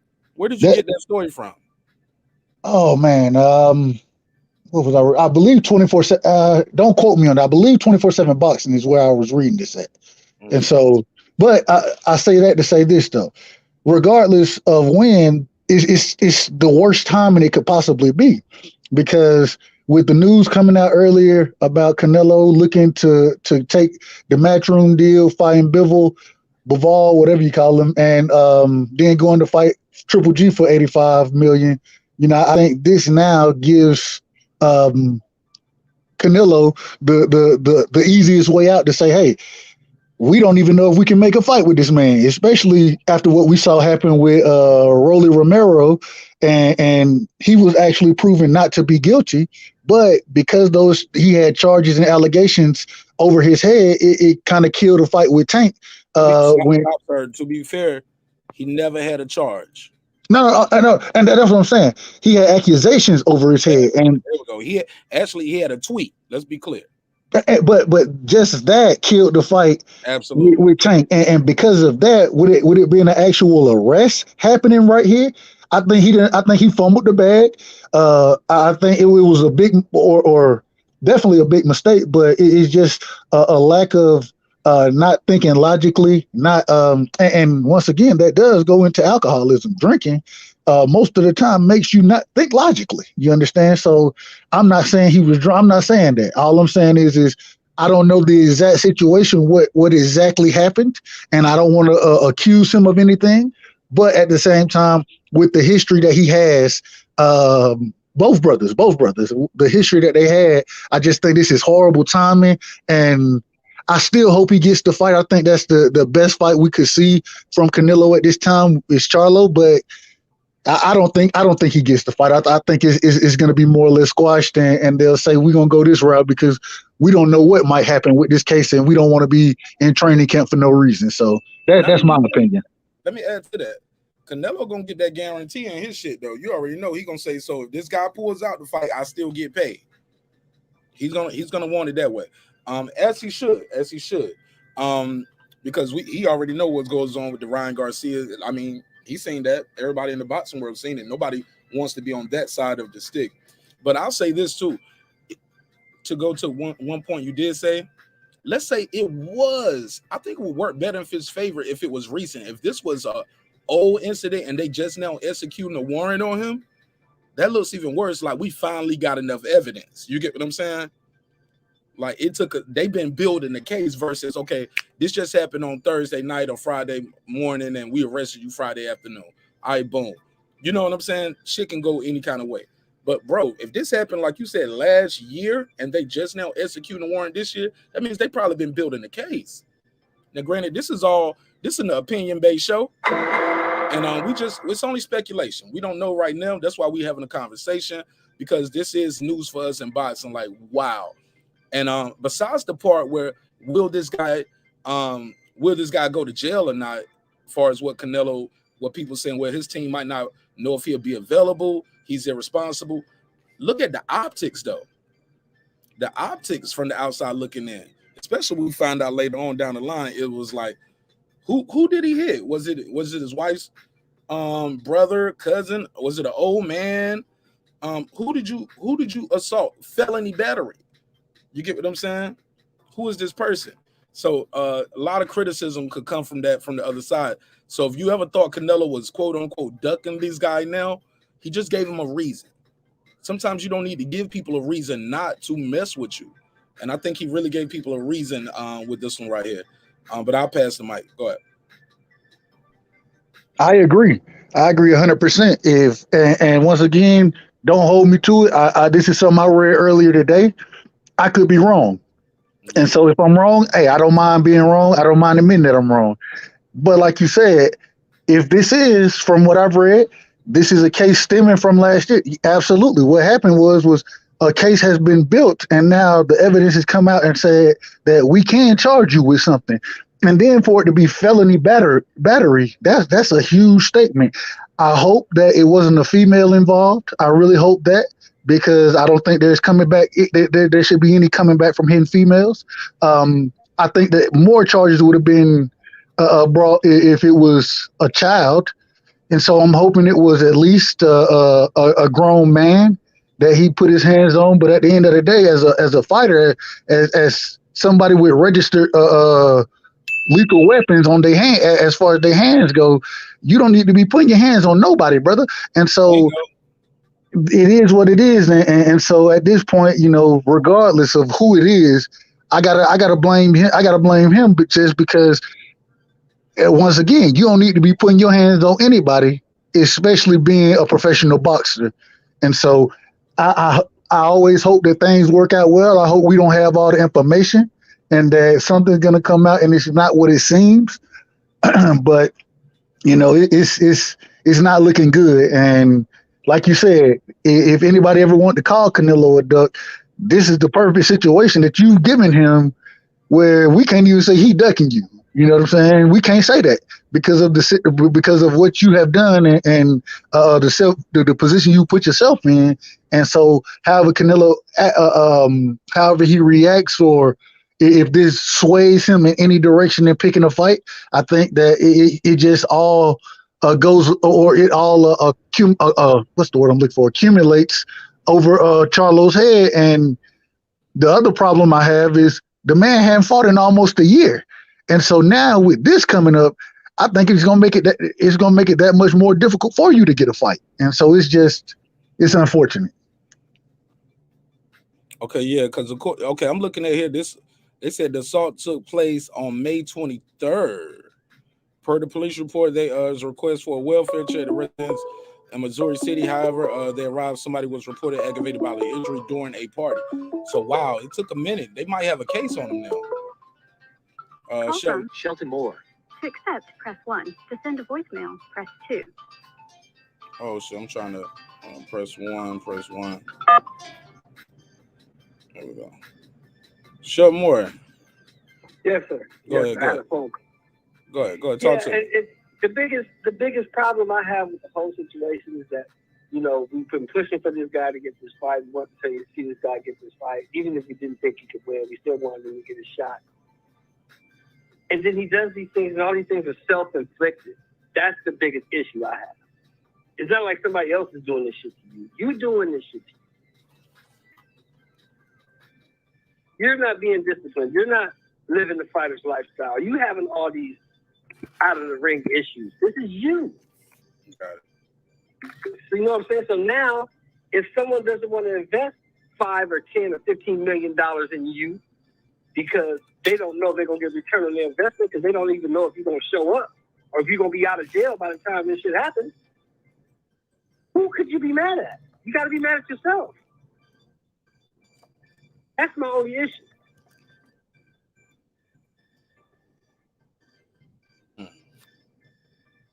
Okay, I'm trying to find that police report. Nick Rich said, "Hey Nick, you got the police report, sister? Let me know. Let me see it. If you got the put it in the or join the panel and put it in the private chat, or send me the email to the link. This is what I got right here. This is from another news report, but this is what they're saying right here. Boxer Jermall Charlo is investigated by as a suspect by Fort Bend, Texas. Authorities said in alleged assault, according to TMZ Sports. Per the police report, see, I see a reference to the police report here, but I don't actually have it. Per the police report, police were responding to a request for a welfare check at a residence in Missouri City. However, when they arrived, someone reported there was an aggravated assault causing serious bodily injury during a party. Quote, end quote. At the home. The assault allegedly took place on May 23rd at around 10 p.m. So if this is true, guys, and this is all coming to us right now, this is all stuff that's breaking today. It said police confirmed to TMZ they're investigating alleged assault and have named Charlo as a suspect. He has not been okay. So this is old right here. So this is old. This is old right here because he has been arrested since this came out. But this does give us some more information that this happened around May 23rd. Damn, Reggie, this look bad then, right? Reggie, look like they've been building the case since May of last year, right? Yep. But it also seemed like they was coming to serve a warrant for something, and some other shit went down as they showed up. No. It said they were responding to a request for a welfare check, as in that's what I see. Right here. Somebody called worrying about him. Usually that's when you get welfare. Not a warrant. Yeah, welfare check is a like, hey, I keep calling Reggie, he ain't answering the phone. I don't know where he at. Is he sick? He's not answering the phone. So that's what that means. But when they get there, they see somebody leaking. Somebody is reporting it's an aggravated assault and serious bodily injury during the party. Right. Yeah, absolutely. So I mean, this ain't a good look. And like you've been saying, this dude's registered boxer putting his hands on whoever the individual is, man or woman. But I don't know. It's just not a bad look for him. And then it's like, what are the people worried about? Man, is he threatening to harm himself? Is he having some psychotic breakdown, or someone to have to go about doing a welfare check? Maybe people in his family who are keeping it secret are worried about the well-being of him from a mental standpoint. Could he be acting up, flipping out, acting strange, irate? I mean, there's those possibilities, man. These dudes is crazy, man. Hey, look, we don't even know if the welfare check was for him, to be fair. Could be for another individual at the home. You know what I'm saying? Maybe somebody maybe something happened, somebody left, and we trying to call the phone. We can't get nobody on the phone. We finally get there and we realize, oh, somebody's hurt. More of this is gonna come out. We're gonna have to wait for more of the details to come out, because it's gonna come out. Everything pretty much gonna come out. Can I say one other thing on that? Go for it. And after that, I'm gonna let KP get back in. Please do. And I feel like, because they, like you said earlier, they're building the case, and in cases like this, and I may be wrong, once again, don't mind being corrected, but I believe that for the police to be looking to move forward, the individual who was the one who was assaulted has to be willing to either testify or give a statement, or has already given a statement. You know what I'm saying? So for it to be not quite a year, 8-9 months or so, for it to be such a long time frame, I think it could be very detrimental to Charlo if what's said is true. But I don't think charges would have been filed at this stage of the game if they didn't have something that they felt they would be able to get a conviction off of. Fair enough. Truly unfortunate. Shelmore, you still on the line? KP, you still there, right? Yeah, I'm here. KP, talk to me. I'm still here, bro. I'm still here. KP, give me your last assessment on this, because I mean, we don't know if but from what I believe, man, this ship is sailed on him fighting Canelo. I think he might have blew it right here. Yeah, man, it's like it was the prime time for him to get the fight, because if you look at the way that the boxing world has been doing fights, and the way that the NFL is doing stuff as well, stuff like that, due to C-19 or whatever, most of them people have been having things in home states, and Texas is a perfect state to have that fight in, and he does this right now, or this comes out right now. Whenever it happens is when it happens. But it comes out at the worst possible time, because Earl Smith's about to fight at the Cowboy Stadium in April. This dude in Canelo could have been fighting there in May. Like, it's the worst possible time for him. Worst possible time for him. But it seems like nothing goes right for his career to me. I haven't seen anything that shows me it does go right. Go ahead, Shelmore. You got anything else on this one? It's just a sad situation, man. I wanted to see. I mean, I didn't think he had a chance in hell of winning the fight anyway. But I wanted to see it just so he get his shot. You know what I'm saying? I wanted him to get his shot. And you did this to yourself, man. It's self-inflicted. You got to make better decisions, bro. I mean, I don't really care about this part. I mean, it's done. If he gets it, he gets it. He does it, he doesn't. But he got to look at his life, bro. You're 31 years old. You got kids. You got a family. You got to look at your life, bro. Where's your life going? Because this is not good, man. Okay. I got this other article right here, guys. Here we go. And this is an update. This is a little bit later. And then and I'll share that one as well. But it basically says, let me make sure I put it on the screen so everybody out there can know what I mean when I say these things. You know, we like to have visual aids up here because I'm not the best reader. Reggie is. So let's read this together. 4:24 p.m. Pacific Standard Time. According to court documents obtained by TMZ Sports, Charlo's arrest stems from an alleged September the 21st, 2021 incident in which he's accused of punching or grabbing a man. Hold on, those two. Stop the beat. Bruh. Come on now. Two different things. Two different things. Two different things. You what? You what? You gonna call the police because I grabbed you or something? Nah, bro. And if you grab me and you put me in a damn full Nelson, you might have to go to jail, Jermall Charlo. Yeah, we might have to put a case on you so I can get paid. Like, you know, because that's what some people are doing in your family, especially you out there stunting on them. I'm big fish type attitude, and nigga, I ain't giving you shit. Watch my damn car, nigga. You drive the Camry. You can't drive. Yeah, this bum ass family. Yeah, you punk ass family. Like, I mean, we seen how he treat his brother, how he talked to his brother, who's also a pro boxer. You know, he probably talking crazy to cousin Keith. Cousin Keith can't tell him shit. So it says this happened from September the 21st. So since September the 21st up to what? Where we at now? February. Yeah, man. What's it, about 5 months, 6 months, almost 6 months? Yeah, they've been building the case. They got some evidence. They got the dude to make a statement. You probably didn't pay off cousin Keith or whoever. And you're like, you know what? I'm tired of you. I'm tired of you saying you got me. You got me. You got me. Christmas don't came and went. Now I don't need your money. I got my tax checks. So now I'm gonna sue you, nigga. Should have paid him off when he was broke. Now he got his tax refund. You don't need your money now. He's suing you. This just me, y'all. This just me. I added my own little story to it. I got to tell y'all that. Just added that to it. It's my allegedly.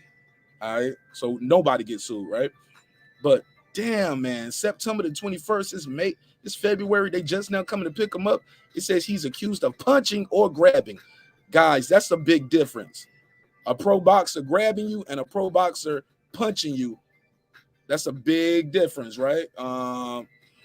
Anybody want to jump in? Go ahead, KP. Let me get your take on that. That's a big difference, bro. We'll come back to KP. Yeah, man. That's just like, you hear me? That's just like any other family and any other family event. You know what I'm saying? You have family reunions. You have stuff on Memorial Day, Labor Day, all these holidays and things like that, man. So, like, certain stuff just shouldn't happen, bro. Like, it's ridiculous to think that this dude possibly had the shot to make over probably $10 million in one night, and now he possibly blew it because of an altercation with a family member, and this article and everything comes out around the time that he could be having this fight. That's, I mean, self-inflicted wounds, man. I don't want to hear nobody complaining about this, that, and the third. I don't want to hear it. Well, look, we got somebody in the chat. Joe Jack is out here victim blaming. Right side. What you think of that? He said, whoever the dude is that snitch, he a whole out here. Hey, bro, he probably got a broken jaw or a broken nose. So now it's snitching when you get beat up by a professional fighter? Nigga, he got it. Who gonna pay for the hospital bill? He got to go to the right to get his shit fixed. His whole shit might be wired. I got to be out here looking like Kanye was talking like this and shit. I can't even kiss my wife. You know what I'm saying? No, bro. I can't. My whole shit, bro. Who gonna pay for that? I'll pay for it. Nigga, you right. You gonna pay for it. You just, bro. Come on, bro. If he punched him, that's one thing. If he grabbed him, I might have your back on that, Joe Jack. But I ain't saying nobody out here who done signed up to fight should be out here taking no professional ass whipping from Jermall Charlo. Who, hey, look, and he don't walk around at 160. You know he probably walk around at 185, 190, bro. Why is he even in this fucking predicament? That's the question motherfuckers be asking. Why are you even doing this to yourself? Facts. Why are you even doing this to yourself? You should be training, living right, sleeping, resting, getting ready for a fight. That's what you should be doing. You're a professional prize fighter. You fight for a living. You should be trying to get a bag, not beating up on cousin Jimbo or whoever the fuck it was because he said something you didn't like. Come on, man. You got to use your hands for something other than a hat rack, bro. Yeah, that's crazy. That's super crazy. Well, look, man. Right side, get what you think of this right here. He punched him or he grabbed him, but regardless, you put your hands on somebody. Before you do that, let me get Uncle Kenny the super chat drop. He said lessons here. He said if you have money, don't beat up your broke ass cousin. Uncle Kenny, that's a super fat and a super chat. Let me give him 2 drops because you got 25 on it. Appreciate you, cuz. We call this here a little twin. Wow. Nigga. I'm dying. I got 5 on it, 5 on it. let that one sit right there. Let that sizzle in your spirit. Bruh, that's it. Somebody else in the chat was like, yo, the check stopped coming, so he snitched on it. Or, you know what I'm saying? No, bro.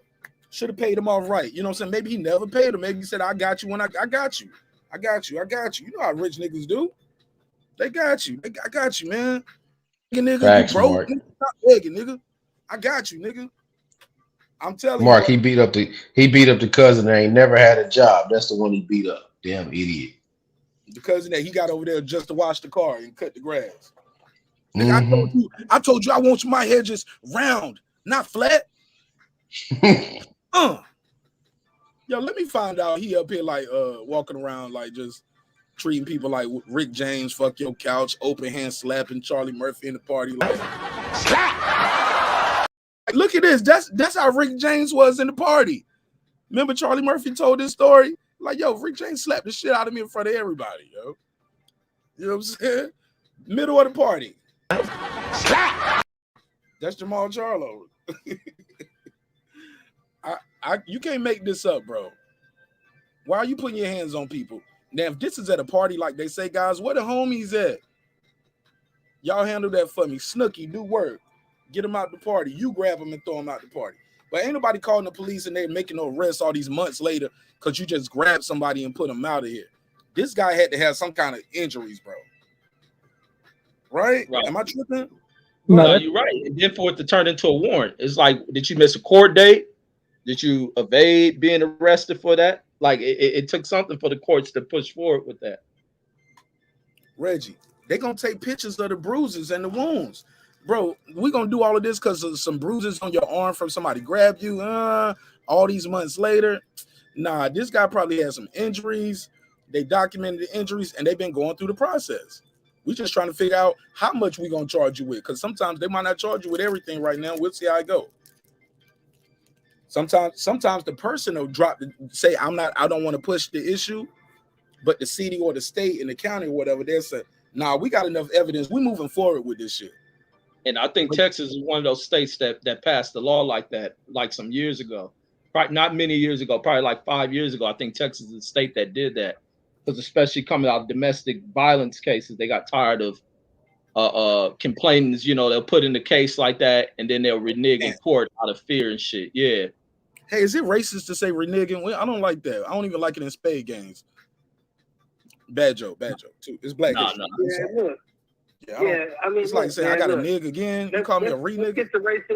Let's get the racism part out of the way before anybody goes there with that. There's racism in every part, in every facet. Even in spade games, yeah, absolutely. Hey, look, I'm keeping it a buck though, yeah. But people will recant their statements, Reggie, and I believe sometimes, depending on the state, if Texas is one of those states, he's fucked. Because maybe he did pay off the cousin. California will charge you. The state that picks that shit up, they don't need you.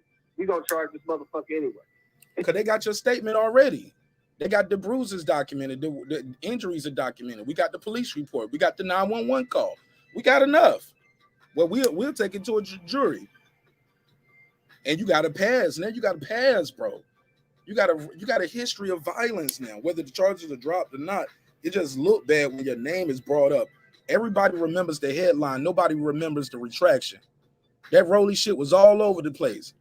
Nobody covered when he was vindicated other than us on YouTube.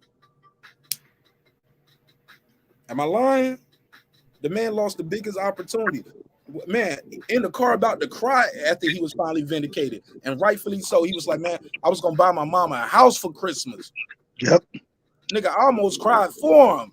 You know what that can probably feel like? You work your whole fucking life for something. Your whole fucking life, man. And somebody can just tweet some shit and they take it from you. They just take it from you, bro. It hurt, bro. It hurt. Shout out to my mama Edith. I'm still buy your house, baby, but come on. I just know what it feels like to spend your whole life working on something. Somebody can just, well, I don't know what it feels like that somebody can just take it, but I can imagine. And it hurts. Like you just powerless. And you just got to go along to get along. Because if not, then you're going to get blackballed. You'll never get another shot. But I hope he gets that Tank Davis fight, bro. I think Tank going to beat his ass, but I think he's going to sell the fight. He's going to talk some shit. and he gonna get to buy his mama that house. Why not? And Mark, I agree 100%, man.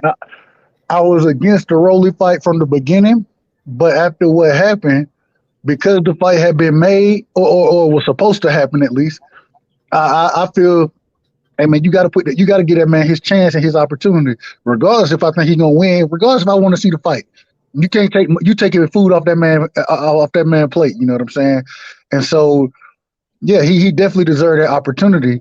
But going back to the Charlo situation, yeah, hey, it got to be, and this is the other thing. If it's family, I think that make it that much more worse. If they done went and said whatever they done said to the police, because once again, the police ain't coming after you, or you ain't got no warrant. The judge ain't issuing no warrant unless there's credible evidence that they think that they can put in front of a jury and maybe you plead to a lesser case or whatever, but they think that they got you on something. You know what I'm saying?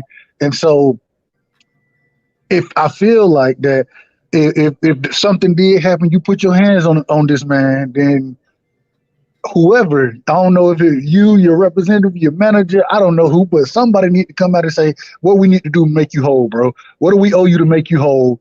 You know what I'm saying? And try to get ahead of the situation, because now past that now. That's my whole point. But now because you passed that, you done lost out on.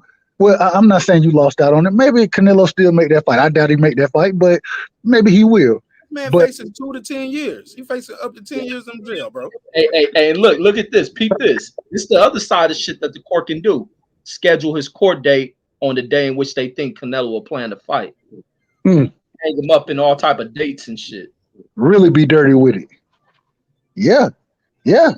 But it still go back to Charlo. What are you doing, bro? Where's your team around you if there is some nonsense going on at the party? You know what I'm saying? Whatever was going on.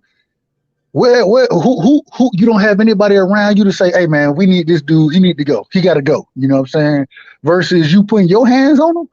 Bro, between you and your brother, I don't know what their whole family do, but I would automatically assume that those two in the family are the cash cows of the family. They the breadwinners of the family. I gotta assume that too, bro. Say it again. I gotta assume that too. What you think, Reggie? What about them being the breadwinners? Yeah, for the whole family. Hell yeah. And a lot of these athletes, you always hear that. They're the one who everyone comes to with a handout. So hell yeah. They retire mom and dad. Right? They retire the mom or retire the dad. But you got 2 of them in the family right here. You got siblings, aunts, uncles, yeah, grandma, grandpa. They probably be picking sides too, like, you know, Mel acting funny, I'm gonna ask Ma acting funny, I'm gonna ask Mel, you know? Yeah, because you hear about that. The nice one to ask too. Yeah, you hear that shit from these athletes all the time. Like, you listen to Merton Hanks had a story of when he got drafted, his mama telling him how much he buy his mama a house. She talking about, no, you owe me more than this. You listen to the dude who came out of what's the dude came out of Alabama, the one they kind of, you know, played him. He Richardson was a Heisman Trophy. He the one who hit the wrong hole when he went to the Raiders or something. They try to write him that he couldn't think, he wasn't a good back. The dude was hella talented, but his career was ruined based on the stresses he dealt with putting too much on his plate from his family. It's like the family gave up on needing to work. Shit, Cuzzo got $1 million. Shit, we all rich now, and they begging. He buying 25 tickets to go to games, go here. They living with him and shit, not going to work, and it just stressed this dude out. Same thing with Dawkins. Dawkins used to play with the Eagles. He went through. It's so many stories of these athletes who deal with that. Fantasia dealt with that shit. When you talking about, I was talking about her story, how I be saying the shit I say about her. They all deal with these members of their family who they feel that they owe everything to, and these family members do not lift themselves up. LeBron did the right shit. I ain't fucking lifting you up, but put you in position. A lot of these people refuse to tell people no, but I will put you in position. And they continue to put these, and some of them want to do this shit. Some of them take pride in being breadwinners for a family and shit. And they put all this shit up on their shoulders. And a lot of times they don't factor in about thinking about themselves until this shit starts to mount, and mentally it begins to drain them and break them. And to drain and break a fighter could be dangerous to a motherfucker. They said Charlo got to learn how to walk away from these situations with the victim being family, though. Lord knows what happened. Boy, the family know how to push your buttons, too. And then sometimes, man, you treat the people you love the most the worst. Let's be clear, y'all. That's just true. You know what I'm saying? If you ever been married or had an in-house girlfriend, you and her could be on not speaking terms all day. Phone ring, hey girl, blah blah blah, and you be looking at like, yo, shorty, you been mad at me all day. Like, okay, so you can turn it off and on. Then you hang up the phone. Then you back to pouting like, nah. You know what I'm saying? They said broke ass cousin James deserve it. Lines only on his jaw. God.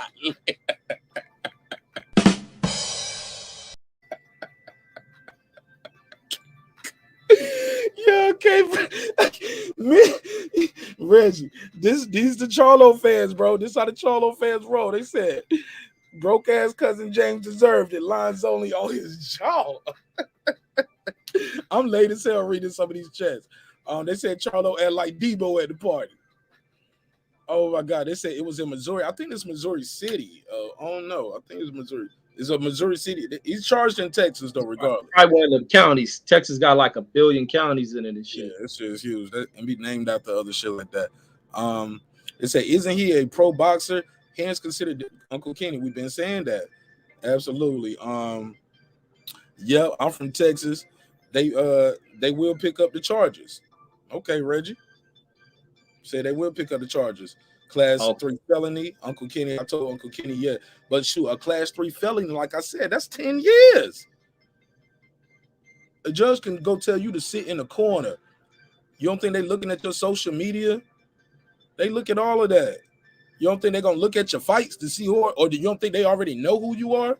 Or can put their like, wow, sir, a place where people should feel safe at a home of a family member. You know how the judges sit there, Reggie, and give you that whole speech. I don't think you understand the position you were in and the value you could have brought to your family. And for that, I'm going to have to sit you down for 2 years, 18 months. 18 months off your career as a boxer, bro? 2 years, he probably do 18 months. That's the minimum. He facing 2 to 10. Shit, that's damn near, that's like a robbery almost. 10 years, don't you get that for like armed robbery? 10 to 15 or 8 to 10? What you get for armed robbery? That's on the state. But Reggie, am I bullshitting y'all? This is a lot of time. Well, I ain't no jail nigga, so hey, look, I ain't no jail nigga like that, bro. So that weekend county squared me away. I was scared straight. I was like, you know what? Well, not scared straight. Well, yeah, scared straight. Cause I was sitting around, what's happening with all my stuff? You know what I'm saying? I wasn't married at the time, so I just had an apartment just sitting there. Car just sitting there. It was don't got towed. Studio equipment there. Like my whole life is frozen for a week. You know what I'm saying? This dude facing 2 to 10, millionaire championship boxer, facing 10 years because he can't keep his hands to himself outside the ring. Hey Mark, you remember Plaxico Burress? Oh man, don't get me on Plaxico. Well, yeah, that nigga 2 years to shoot himself. But that was they had a mandatory in New York. New York had that mandatory gun law. He was supposed to have a pistol. Right. But he didn't shoot nobody. He shot himself. Yep. But it was also too that gun went off in the club. Like, why are you in the club with the gun too? Yeah, how you can get in here with it? I get it, but I'm just saying. You know, you gotta look at and that was self-inflicted. That's my point. That shit was self-inflicted. He did that to himself. This dude done all this stuff that he's talking about with Charlo. He's done all this stuff to himself.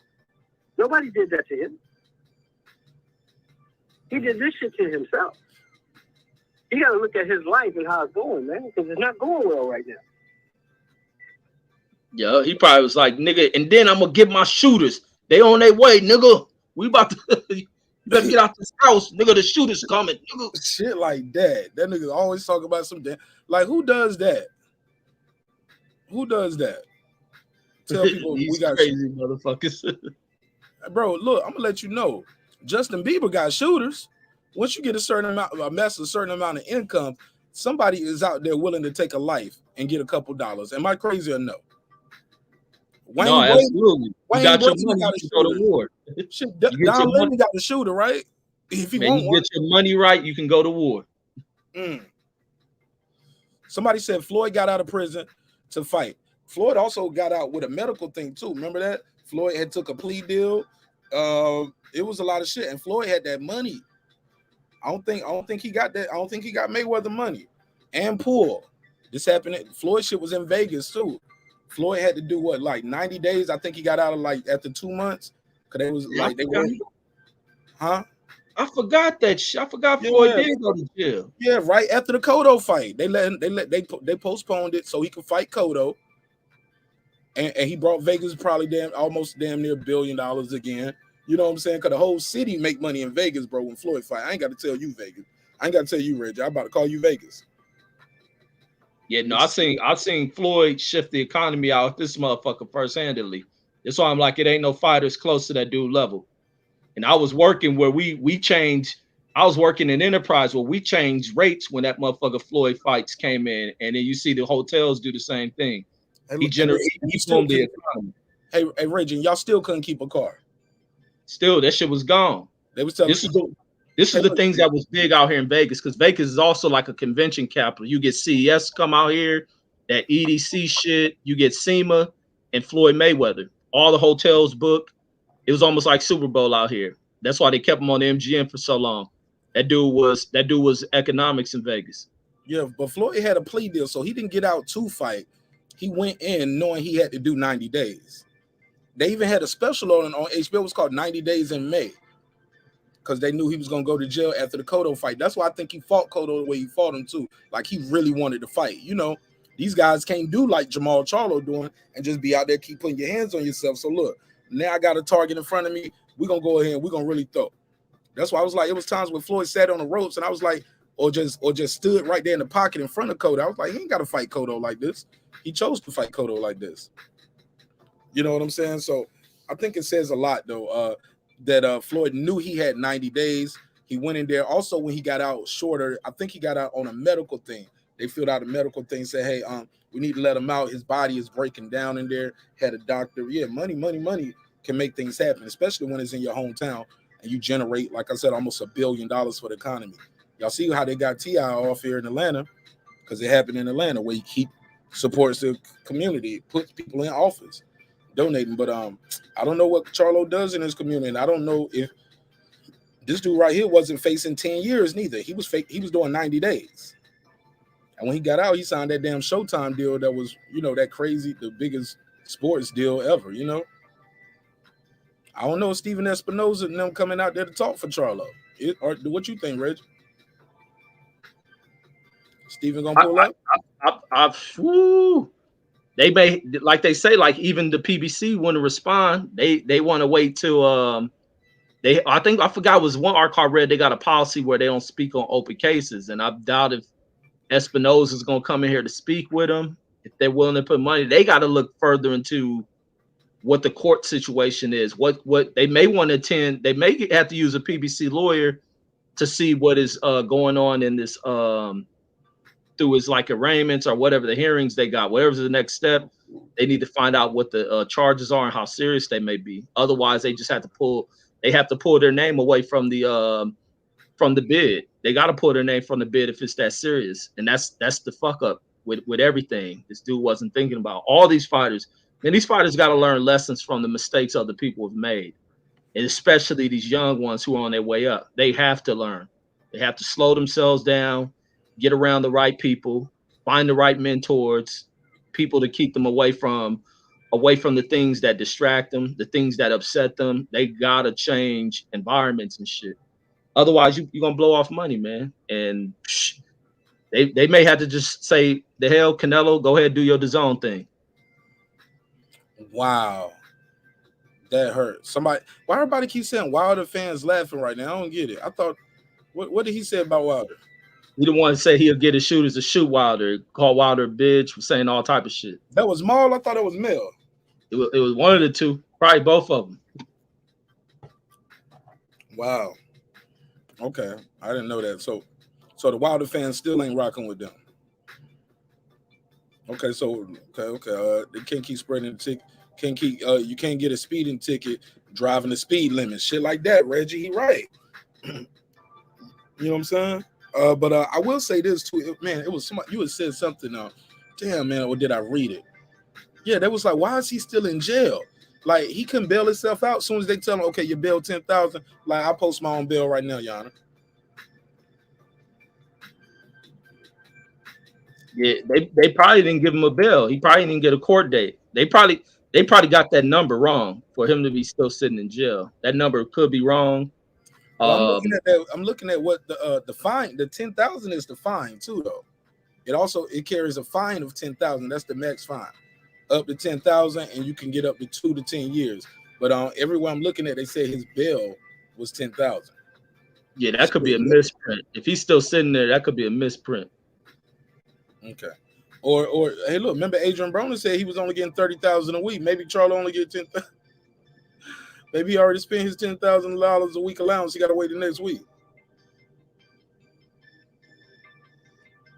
Nah, he should be able to sit on some of his own money. They got their own money. AB shit was being controlled because AB was an idiot blowing through his shit.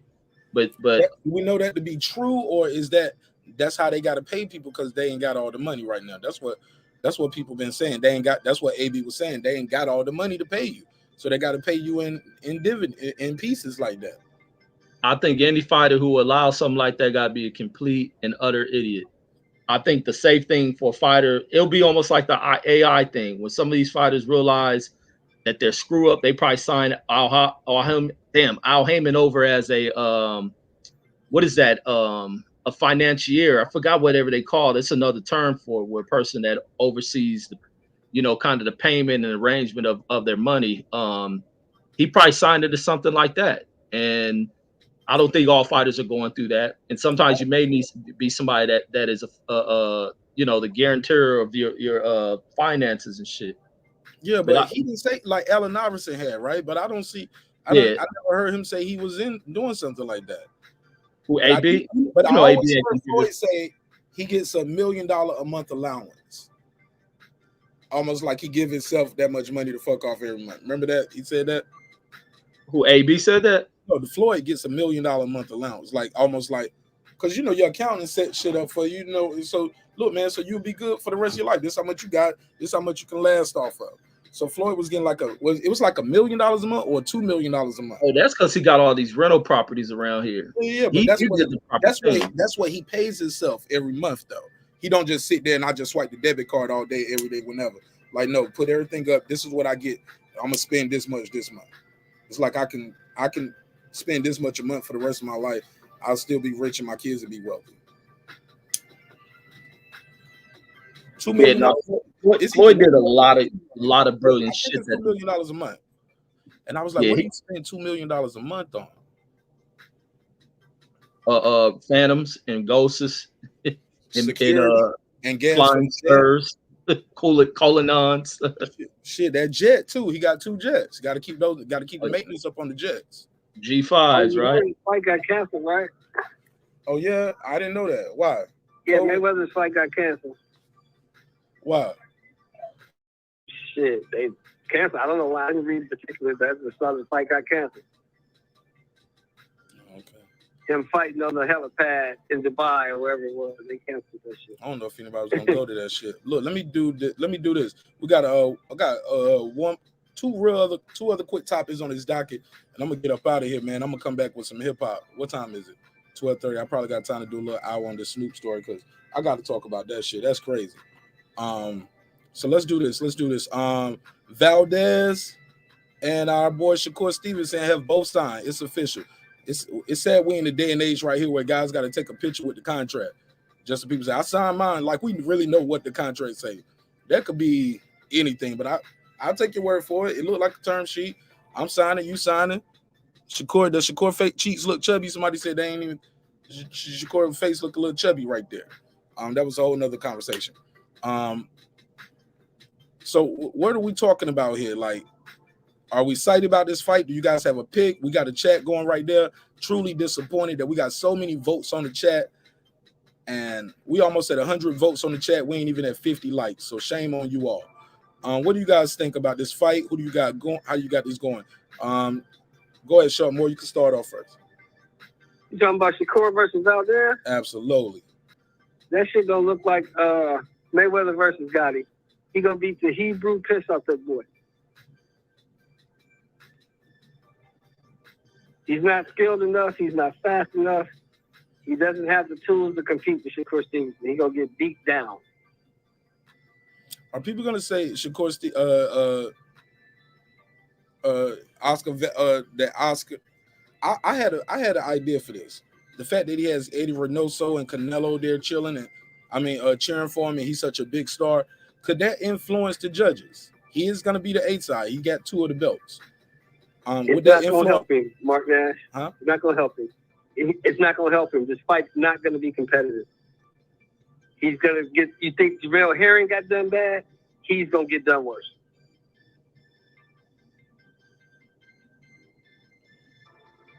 Okay, go ahead. Go ahead, Reggie. Give me your take on it. How do you feel about this fight? How do you think it's going to go? I think it's going to be competitive, but it is crazy going back to what you're saying about these guys got to be on camera because of so much ducking and avoiding in this current game of boxing that you got to show yourself on camera signing your dang contract.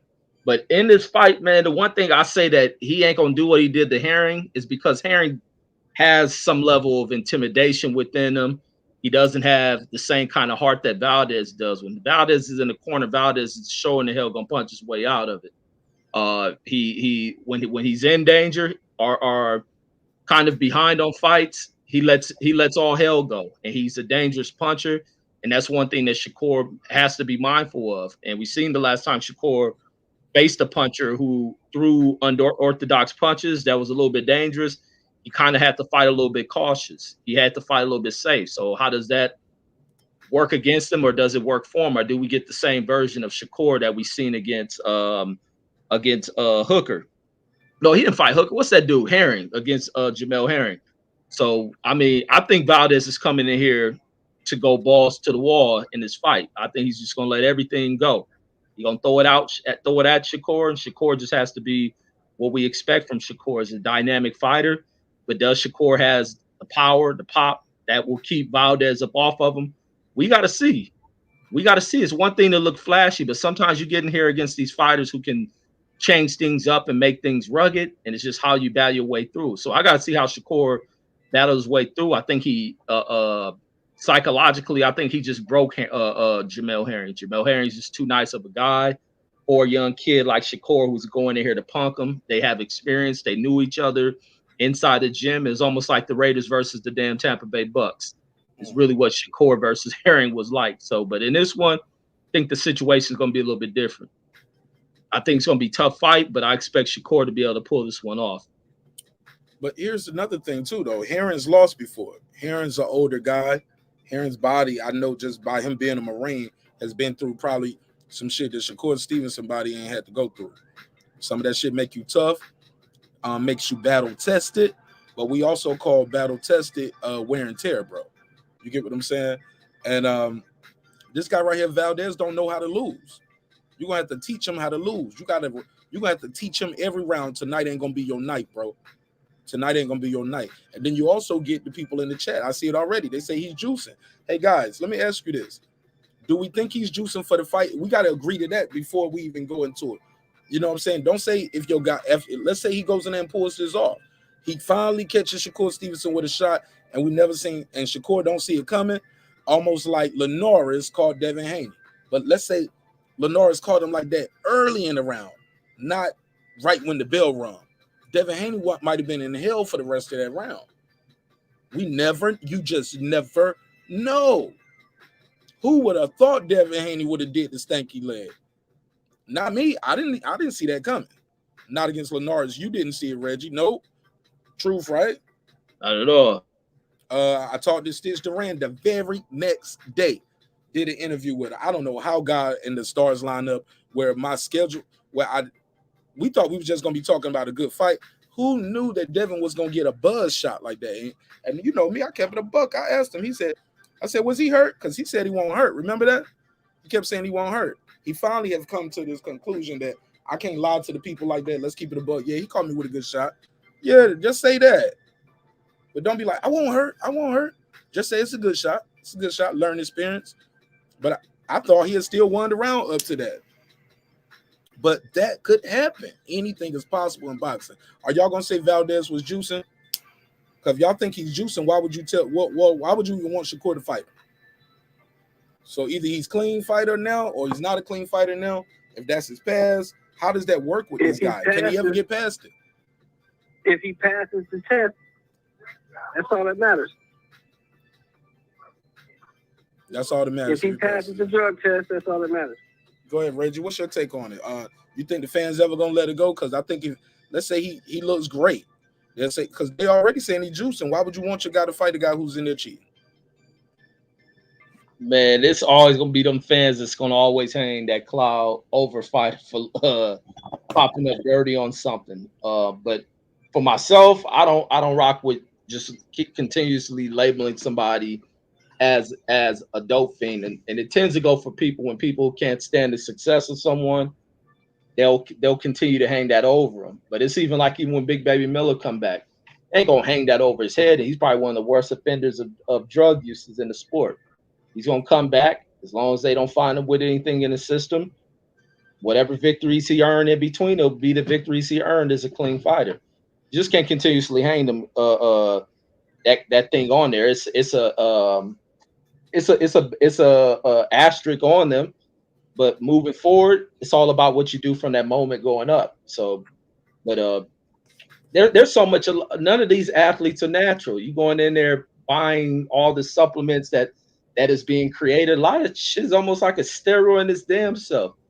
You taking shit that if naturally you didn't have it, you probably wouldn't perform how you perform. So a lot of on stuff like. So, I mean, we can buy shit off over the counter and go in there. Like I say, back when I used to lift weight stuff, and I'll get to a certain point before I started even taking like a creatine, which I can go to damn GNC or CVS and buy this shit. That shit increases me to that shit increased my fucking bench pressing and all that shit to some crazy ass levels. And it's like I'm buying it from the damn store. If I was competing boxing, it'd have been legal. So it's like, I mean, none of these athletes are doing shit naturally. It's just like you just got to find out. Like Vada even put out on one of their probably like a month or two ago reports. It's just like you just got to find what is on the banned substance list, see what's in it, and it's like this what you can use to get an edge, but you can't use this to get an edge. Yeah, you exactly. Can cheat with this, but you can't cheat with it. You can use this, but this is cheating. Or you can have this, but you can't have too much of it. You only can probably drink this shake once a week. You get what I'm saying? Because you drink it every week. Well, it's on the list, but you can't have that much of it. Even the diuretics and all other things. But go ahead. I'm sorry, I ain't mean to cut you off. No, you can cut me off. But no, that's exactly. It's like this stuff that these athletes are taking, these juices, these shakes, they're all pushing you and giving you advantages on top of you having to put the work in. Like I say, when I used to lift, man, the way I like to lift is like close grip.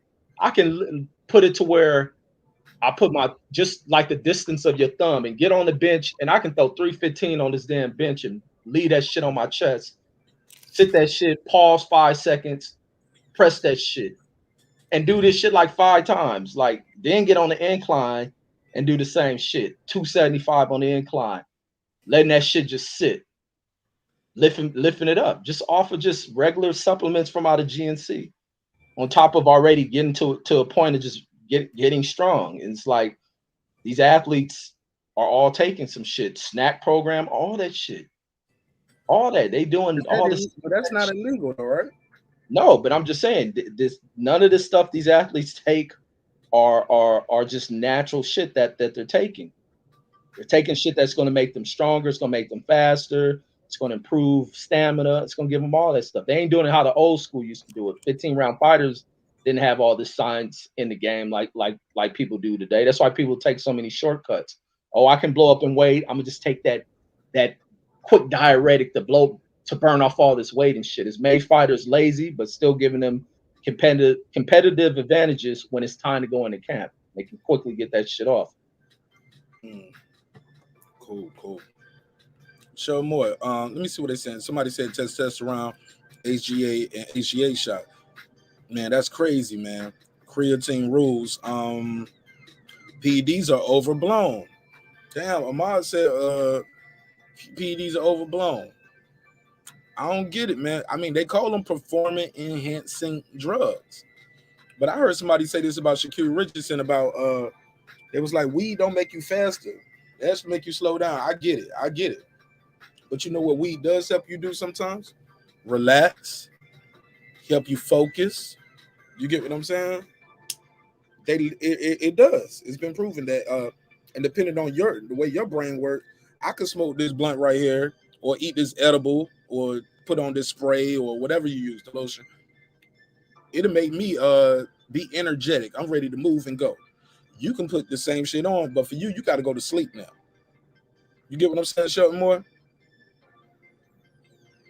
Damn, we lose Shelton. For sure. I get what you're saying, but like Reggie was saying, I'm gonna echo his sentiments, which are correct. If this dude goes through the violent testing protocols and he passes all the protocols, there's nothing you can say about it. I don't give a damn what he did last week, what he did last month. He's clean now. If he fails the test, then hey, he fails the test and the fight's off. But if he passes, no excuses. Once they make the ring walk, once they go through all the protocols and they make the ring walk, there's no excuse. No excuses. Somebody say snack owner knows a lot about PEDs. You damn sure do. Victor Conte. If you're so damn worried about PEDs and performance enhancing drugs, then don't take the fucking fight. Checkmate. Don't take the fight. So I don't want to hear shit about it after the fight. Win, lose, or draw. See, I think Shakur can go in there and beat this guy. I just think he got so many tools in the toolbox. But no matter what happens, God forbid Valdez goes in there. Well, I ain't going to say God forbid because, God ain't got nothing to do with it. It's a boxing match, man. I'm going to leave God out of it. Best man win. Y'all know what I mean, right? But you know what I'm saying? Let's say he goes in there and catches him with that Linares shot. Or let's say he goes in there and fights the fight like he shouldn't be fighting because he wants to go in there and look good. He want to perform. 509, you on the line. What's your name? Where you calling from, family? Hey, what's up? Sam from Washington. Sam from Washington. I need to write these down like Coach Malachi be doing. He be writing it down. So I'll make sure I got you guys' names. Sam from Washington. Talk to me, man. How you feel? What's the deal, my brother? Oh, not too much. Hey, look, I got Stevenson winning the fight. Okay. He's a superior boxer. Valdez did not look good his last fight. He should have lost, irregardless of the infraction. And on the infraction, I hear what people are saying. If he passes the test, that's fine. But keep in mind, it was just his last fight.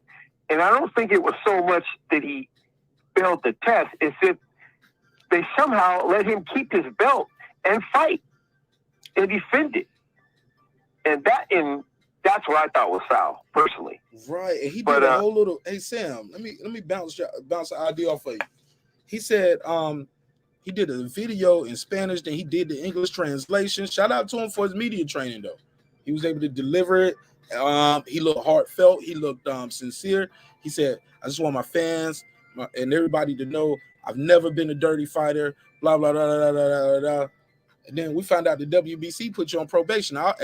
And I ain't the smartest tool in the box, but I'm gonna tell you this: I have been to court several times, my brother.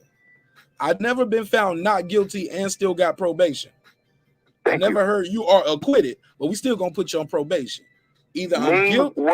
Can I give myself? Let me give myself a bail for that one. Checkmate, like Reggie would say. Reggie, I don't stole your bar of it. I don't say checkmate too much. People think I created it. Right. I don't even be playing chess. My wife be like, I don't get it. So we just play checkers in real life. Yeah, she be like, man, I don't want to play chess. Nigga, where the checkers at? Get the Connect 4 out, baby. But for real though, man, you see what I'm saying though, bro? That looks kind of shady. How do you get probation but you're not guilty? Marq, there's not one major sport that will allow you to continue on like nothing happened. Football, baseball, basketball. I mean, nothing. No tennis. Not one sport will allow you to carry on with your title the next day. Won't happen. And as far as his media persona, look, that camp had a lot of practice. They had a lot of guys at Eddie Reynoso's camp who has had that same issue. from Canelo and some other guys. I believe there was 4 people in that camp. So he was well coached. But it's either here nor there. Shakur's going to beat him either way. But I just want to stress that when the brother on the panel, Reggie, was talking about how we can't let that hang over, don't let that hang over him. Hey, it's still pretty fresh, though. That's all I'm saying. It was just his last fight. Let's see him pass another test, and then we can just let it go. He has, as far as I'm concerned, he hasn't passed the test yet. This is his last one. His last fight, he was dirty. I want to, if he passed this test, then we can move on. Reggie, reply to that. No, I agree with him 100%. He should have been suspended or stripped of the belt during that moment. But I'm saying past that, if you clean, then you clean. But in the moment, it's the boxing failed with that. Boxing has failed by not taking the belt, allowing these dudes to come in with increased levels. That's the problem in boxing. When these dudes when the science programs have busted them, and then you get the people who oversee boxing not doing anything, that's the problem. But then you get the fighters who are also put in there to fight these dudes who are still staying in there to take the damn fights. That's where the problem lies as well. But a lot of these fighters, this is the way they make their money. Some of them are willing to take the risk to be in there with dirty guys. But following that, after that fight, and if he's going into a fight post to that, I can't hang over head. Oh, he's a cheat. No, I can't do that. But now if he gets popped again, now what? We got to start questioning, right? If he gets popped again after that, he needs to be. Here's my problem, Reggie. The guys always find ways to beat the test. It's evolved. It's evolved. Put the contact, all the things. Look, a test is only meant to be broke. How many people have passed a drug test and smoked weed the day before? Holla at me. Hey, look, I got a meme I put on my community tab. I said respectfully, I said niggas will pass a drug test for the new job and smoke a blunt to celebrate. Thank you. But it's like this. It's a lot of people that can be cheating, but if the science ain't catching the shit, then it is what it is. You gotta wait till you catch someone. You just can't come out with the accusations because you best. And then you're dealing, like I was saying, with the supplements that people can buy. There's so much chemical in that shit that this drug is allowed. This is allowed. Like Victor Conte said, all he got to do is remove the molecular structure of a damn drug and move this over here, and this connects to this molecule over here, and then now it's a cool drug. This shit is way out. Damn, man. Dr. Frankenstein and all that shit. But those guys still get beat up though. Some of them snack guys go in there and still get their ass kicked, respectfully. Hey, quite frankly, I thought Valdez got beat up in his last fight and he was dirty. Yeah, guys be losing a snack. Shit, Harrison had a snack. Yeah, because it's a reason why people taking that because you get athletes who take that shit is because they see someone who they can't get by from where they have peaked at, and then they try to take this other shit. In boxing, it ain't always about. In track and field, yeah, that shit gonna make you faster. Football, yeah, make you run faster so you can hit harder. In boxing, it ain't always about you being faster. It ain't always about you being physically able to push somebody stronger, to lift heavier. It ain't about you being taller, this and that. Boxing can eliminate a lot of that shit. We seen Oscar be able to break that shit away from Fernando Vargas. We seen a lot of these dudes who come in jacked up on that shit, still get their ass whooped because it takes a little bit more going into boxing. And the other fighter putting in just good natural work, he can still go in there and kick your ass, but you still don't want these dudes who really go through training camp and turn themselves into machines to be powered up on some extra shit. You don't want that. Now, I thought the stuff that Canelo, it was in the beef in Mexico, because he's a multimillionaire eating street tacos. But anyway, he a real nigga, yo. Canelo, real nigga, yo. He right out there. Oh, no, I love me some street tacos. But right. But my thing is, I thought that stuff was to help you with endurance, and that's where in boxing it could be beneficial. Because you're not getting tired, you could train more, and you're not getting tired. during the fight, that makes a difference. Absolutely. Yeah, you got a great point with that. Great point. So do you still think Canelo's a cheater? Because people still don't give him credit. That when I hear him talk about it, they're like, I don't. I think Canelo's has been so long ago, and he's been clean since then. I think that, you know, but you know what they did for Canelo? They raised the limits. Levels. They raised the level because the farmers came out and was like, yo, we do use a lot of this shit. A lot of those Mexican fighters over there, like, this is what they eat, and this what they use over there. And their soccer teams have had trouble with it too. So I mean, I get that, but I think Canelo has had enough fights. If he has passed enough drug tests, you gotta let that go. Okay, Canelo's just stupid. I mean, I gotta call it how I see it.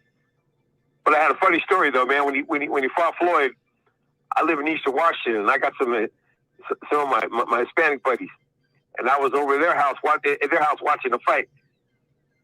Room full of Mexicans and me, and it was hilarious. Dudes were throwing their phones against the wall. They were like, it was just, oh man, I was cleaning up. Everybody in the house bet me. Oh really? Oh yeah, oh man, it was nuts. Damn, Two phones hit the wall. Shit, you balling like that? You was able to bet with everybody because if you lost, you would have had to fight everybody, or you would have been I don't know. Oh, we had to go to the ATM. Okay, I'm about to say. You said you bet but I was everybody in the house because you sound like you was capping a little bit. I had to call you out. Respect.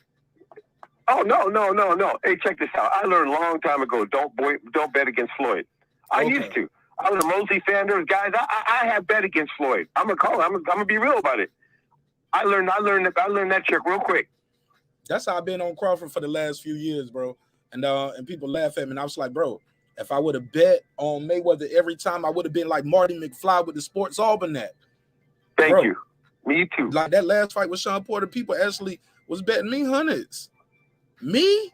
Out of all people, I did the video breakdown, baby. You gonna bet me? Yes, I'll take the $100 bet. I told my wife, I said, look, I got about $500 on this fight, yo. She said, you put $500 with who? I said, several people. I said, oh my God, he gotta win, yo. I said, and I had a giveaway scheduled the next month where I supposed to give away a laptop, a tablet. Somebody was gonna give $50. I was like, yo. But see, he gotta win. And I was right. The same thing. The parallel with betting on Floyd and betting on Bud, it's like when I used to bet on Bernard Hopkins because I knew that nobody was going to be in better shape. Yeah. Because the way they live their life. Yeah. But stay in the gym, not at the club. That's where Bernard Hopkins was. And he stayed out that jail too. What's that? And he stayed out that jail too. Exactly. And you know, you talk with our discussions about Charlo earlier. There's a big difference. And that's why guys like Crawford and Bernard Hopkins and Floyd even. You know, Floyd lives in Vegas. I've never seen a video of Floyd drunk. Mm-hmm. I've seen Floyd kicking it, but you see Floyd jogging in the middle of the night. Floyd was a gym rat. Crawford's a gym rat. Bernard Hopkins was a gym rat, and they had long careers. Somebody said, if you bet $1 million on Floyd, you'll be a millionaire. Hey, you know, there's something said to living a Spartan life. But anyway, man, thanks for the line. Enjoyed the show. Keep up the good work, brother. Man, appreciate you. Shout out to Sam from Washington. And thanks for betting on me tonight, Sam. I appreciate you, man. Thanks for spending your time enjoying the content with us. Right on. Appreciate it. Shout out to Sam. Good call from Sam, man. Sam from Washington. I wrote that down. I'm make sure I can remember these area codes and who calling in. Because some people I be feeling bad sometimes, Reggie. You be like, it's me, man. It's me again. I was like, oh shit, my bad. I forgot. Everybody wants to know your name. Yeah, man, I call you every week, bro. I was like, I don't be saving y'all numbers, but I guess they want me to say the name, and I should know that. I should know them by name. When I hear the phone ring, be like, okay, this is my guy Sam from Washington. I got it, so I can prioritize the calls. But yeah, man. I think that's all we got for this one, man. I'm about to go and land this plane on this one. It's all we right at the 2-hour mark. That's good for this episode. Y'all know me. I'm real long-winded, so I'm gonna be right back with another episode because it is Friday. So we're gonna get into a little hip hop talk. I gotta tell y'all about this Snoop Dogg shit. Y'all ain't gonna believe this. But also, we're gonna give Snoop Dogg his flowers, and we're gonna clown a little bit when y'all hear the story, and I read the story of what Shorty said happened. Reggie, you heard what happened? Yeah.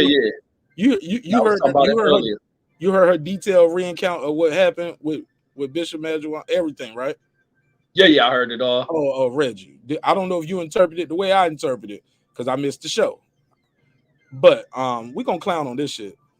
We gotta clown Shorty, and we gonna get Snoop his damn flowers.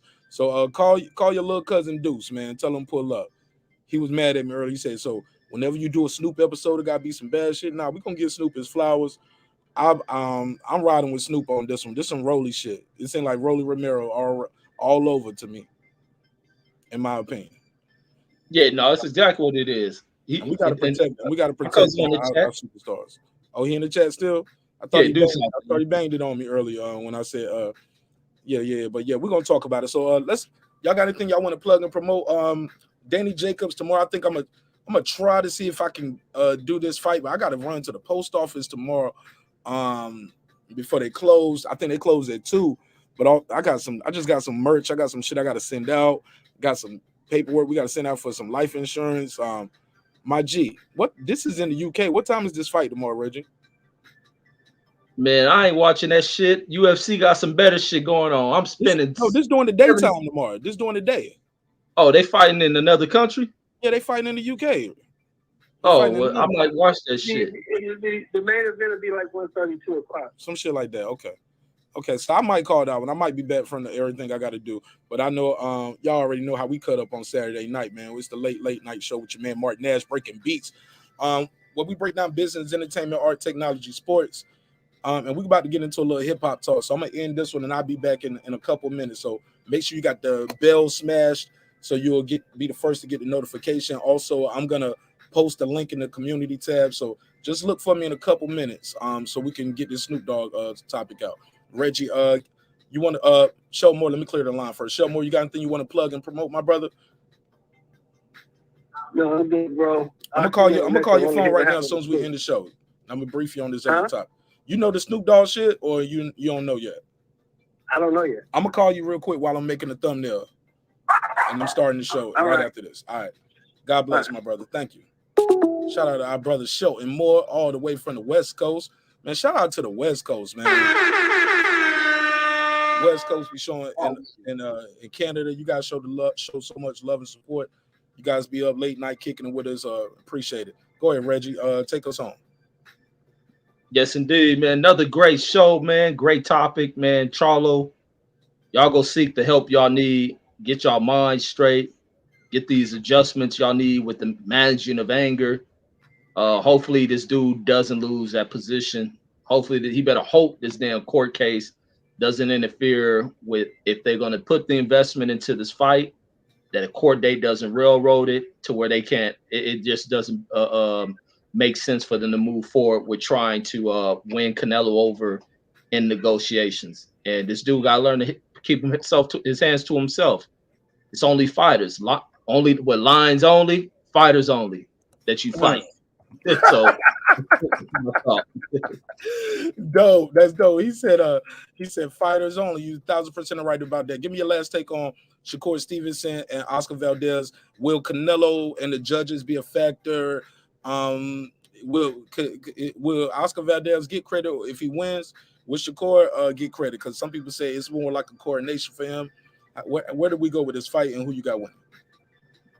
I'm going with what's his name? Shakur. I'm going with Shakur in this one. But it's definitely gonna be a tough fight. I think Valdez is gonna bring it in for a war, and that's what you should expect. I don't want to see no just walk through the dude. I wouldn't mind seeing that because it just shows what level Shakur is on. But this is gonna be a hellified war, and Shakur is gonna have to show he can make the adjustments. He can go out here and dominate, implement his game plan, and force his game plan to be the superior plan going into this fight. It's just gonna be so much that intrigues within this fight, and he earning the title. It's a lot to earn in here. Nothing comes easy. Even being a fan of this dude, nothing comes easy. That's the life of boxing. But that's my thoughts. Absolutely. Well, with that said, man, thank you for your time and energy, Reggie. Hopefully I can get you on the next episode. We're about to start in a sec. Oh yeah, I'm there. I'm out right now. All right, God bless. Peace. All right, man. Look, this has been another great episode of Breaking Beats, where we break down business, entertainment, art, technology, sports, and anything else you would not feel like talking about. Look, ladies and gentlemen, never forget this is a hip hop political sports show with a comedy twist. We like to let the jokes fly. You know why? Because life is serious enough, and it can be taken away from you at any given moment. My final thoughts on this is I wish the brother nothing but health, wealth, and prosperity. I know I cracked a couple of jokes at the beginning, and the chat been cracking jokes at the beginning, but I don't believe nobody really wants to see this man go to jail for 10 years. But he's facing 2 to 10. And by all accounts, he didn't make bail. Like, he didn't post bail immediately. So hopefully he's home now with his family. He's having time to collect his thoughts and realize how he could be possibly losing everything. I wish him nothing but the best. Wish him nothing but the best. Shout out to Lions Only. And shout out to the victim. Let's not do that. Hope the victim is okay. Hopefully the victim is not hurt too bad. Because the victim, like I joked around earlier, I was like, the victim don't know how to parry the jab and got good head movement and lateral movement, don't know how to bob and weave, and I'm sure they don't have no pull counter. So the victim could have got very, very hurt. He's lucky he didn't kill somebody. So, and we're lucky he didn't kill anybody too, because we don't wish that on nobody, and we don't want that to be the end of his journey. He has a lot more to offer to the box community. I'm sure he has a lot more to offer to his family as well. So we wish him nothing but the best, but we did have to cover the story, and we will cover when whatever happens with this case and also his next fight, because we do want to continue to support him in his career, but you got to be careful. Shout out to my brother Ahmad. Shout out to you, brother Ahmad, with the $5 donation super sticker. He got 5 on it. He's supporting the content, putting his money behind the content that he support, and that's what we support. Let me give him a $5 drop. He got 5 on it. I got 5 on it. So with that said, man, I'm gonna end this one, and I'm gonna be right back with another episode. We're gonna be talking about some hip hop. We'll be talking about what's going on with Snoop Dogg, but also we're gonna give Snoop Dogg his flowers as far as his catalog. We heard he just been hearing conflicting reports. Some people say he bought Death Row, the company and the label, and other people are telling me no, Marq Nash, he bought the catalogs. He bought everything. He bought the Death Row catalog. So we'll talk about that, and we'll do our research. You already know we fact check the fact checkers. Shout out to my guy right here, Fold 2. What it do? I believe that's Omaha, Nebraska. Shout out to everybody in Omaha. Oh, wrong button. I don't give y'all the bell. I'm supposed to give y'all the Omaha. My family away from family. But that's it, man. I love y'all. I hope you love yourself. If not, guess what? God loved you, and so does Marq Nash in the neighborhood. You've been watching Breaking Beats, where we break down business, entertainment, art, technology, sports, and anything else you and I feel like talking about. Guys, let me let you know you can go to marqnash.com. You can get you some of the merch. We got different type of merch. This is one of my favorite pieces I'm wearing right now. Actually, I'm not wearing it right now. I'm gonna have it on for the next episode. It says, "What can I say?" And it's a conversation piece. It says it in English, but if you pay attention, it's written around in so many different languages. I actually designed this. We got a song called "What Can I Say?" Streaming on all platforms. Check it out. If you want to go to Marq Nash and purchase the merch, it mean a lot to us. Let me give you a promo code, and the promo code is Nash27. Nash27, as you see on the screen. Go to marqnash.com. Type in promo code Nash27 once you click on our shop, and go and use that when you check out. Save yourself 15%. That's usually a nice little chunk off the price, or it's definitely free shipping, right? Once you put in that 15%. So that's super dope. So I love you guys. Like I always say, man, I hope you love yourself, because like we still looking for D Hodges. I'm gonna say that every episode. If I don't say it, somebody in the chat say it. We looking for our brother D Hodges. Haven't heard from him, and we looking for him because look, guys, we are a neighborhood here. We are a community, and we want to make sure you guys are safe. We might argue about boxing, we might argue about hip hop, but at the end of the day, I don't believe any of us wish ill will on the other person. So shout out to Eric Pike. He said he's supporting the show too. Omaha. I got 5 on it. Land this plane, y'all, so we can come right back. Let's land this plane. and we're gonna be right back. Be right back on another episode, and we're gonna get into a little hip hop talk. So if you're into hip hop, pull up. If you don't even know about hip hop, but you just like the show, still pull up. It's all love, man. It's your man Marq Nash. Another great episode, Breaking Beats. Let's run this outro, baby. If you're a moderator, plug your channel, plug your Instagram, plug your Twitter, plug anything you want to promote. This will be the time you can do that right here at the end of the show. Because we all want you guys to have a channel. We want to get you guys popping. If I can help you out, my email scrolling at the bottom of the screen. But I run the long outro while I make the next thumbnail. So to give everybody a chance to plug their stuff. So plug your stuff, plug your website, your company, anything you want to plug and promote. Put that in the chat right now. Only at the end of the show, guys. That's only at the end of the show. Never during the show. But I'll run the long outro to give you time to copy the link and paste it there. And while I make the next thumbnail, I'll see you guys in about 5-10 minutes on the next episode. It's your man Marq Nash, Breaking Beats.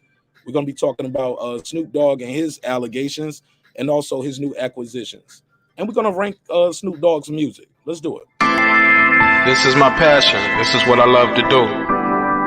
But some days, sometimes, I'm just like you, man. I hate this job. Damn, I hate this job. Damn, I hate this job. Damn, I hate my job. Damn, I hate this job. I'm just like you. Damn, I hate this job. Man, I hate this job. Man, I hate my job. From a good dream I wake, sun rays on my face, planning out my day, hoping this ain't the one that I catch a case. I feel so good, I feel so straight. My manager keep calling me saying, hurry up, you late. Hurry up, you lay off. Y'all, man, I hate this job. Man, I hate this job. Been trying to play it cool, but it's hard to play it off. I've been hanging on to this bullshit, cause my car still ain't paid off. I know I'm on my way up. My boy just got laid off, so y'all, man, I hate this job. Man, I hate this job. These hoes here so ratchet. These niggas here so sneaky. Y'all don't even really pay enough for y'all to only pay bi-weekly. I'm trying to double up my cash. Take this job, shove it up your ass. Yo, man, I hate this job. Sometimes I wanna say, walk in and slap my boss. This shit is getting hard. Damn, I hate this job. Gotta make it out of this struggle, bruh. And I don't really mean to take it out on you. You just a customer, but damn, I hate this job. Damn, I hate my job. Damn, I hate this job. Damn, I hate my job. Damn, I hate this job. Damn, I hate this job. Damn, I hate my job. Damn, I hate this job. We're the reason why your stockholders always stay afloat. Yet I'm asking, are they hiring? Like everywhere I go, schedule will say 9, but I think it's fine if I clock in at 9:04. I work 40 hours a week plus overtime just to be bro. So y'all, man, I hate this job. Hate that I applied. So much has transpired since the day that I was high. Told me I could advance, but you were telling me lies. Gotta give your notice before I quit, but you don't say shit right before I'm fired. Damn, man, I hate this job. Sometimes I wanna say, walk in and slap my boss. This shit is getting hard. Damn, I hate this job. Gotta make it out of this struggle, bruh. And I don't really mean to take it out on you. You just a customer, but damn, I hate this job. Damn, I hate my job. Damn, I hate this job. Damn, I hate my job. Damn, I hate this job. Damn, I hate this job. Damn, I hate my job. Damn, I hate this job. You and your procedures. You and your protocol. You and your policies. None of that shit don't apply to me. You and your quotas. You and your standards. You and your 2 sick days a year. Y'all niggas bananas. Wonder why the postman's posted with hammers. Going postal with Popo on camera. His wage got him enraged. Stressed out, it's hard to maintain. He flips the middle, grabs his. He said, if you don't get the picture, I quit. You ain't shit, mother. Man, I hate this job. Sometimes I wanna say, walk in and slap my boss. This shit is getting hard. Damn, I hate this job. Gotta make it out of this struggle, bruh. And I don't really mean to take it out on you. You just a customer, but damn, I hate this job. Damn, I hate my job. Damn, I hate this job. Damn, I hate my job. Damn, I hate this job. Damn, I hate this job. Damn, I hate my job. Damn, I hate this job. Man, I hate hate this job. I put my pants on one leg at a time, just like you. I'm out here trying to take care of my family. Damn, I hate this job. It's not always glamorous, for real, but I do what I gotta do for me and mine, you know? Damn, I hate this job. Damn, I hate my job. Damn, I hate this job. Damn, I hate my job. Damn, I hate this job. Damn, I hate this job. Damn, I hate my job. Damn, I hate this job. Damn, I hate this job. Damn, I hate this job. Damn, I hate my job. Damn, I hate this job. I'm just like you, nigga. Damn, I hate this job. Man, I hate this job. Man, I hate my job.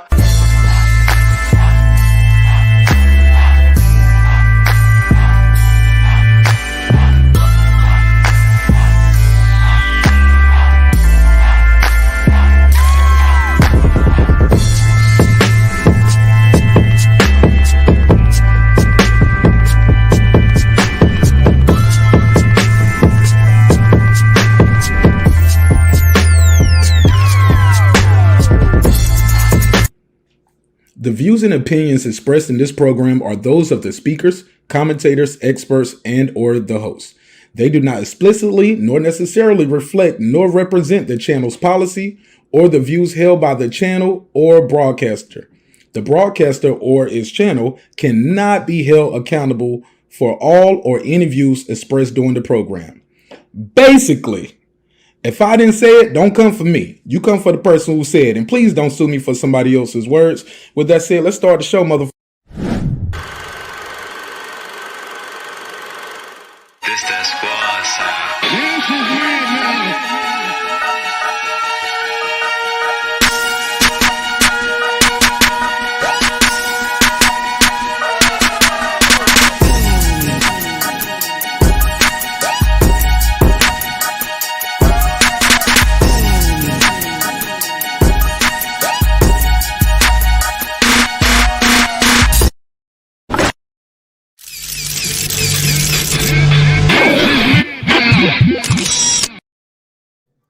See y'all in a second. It's your man Nash. Peace.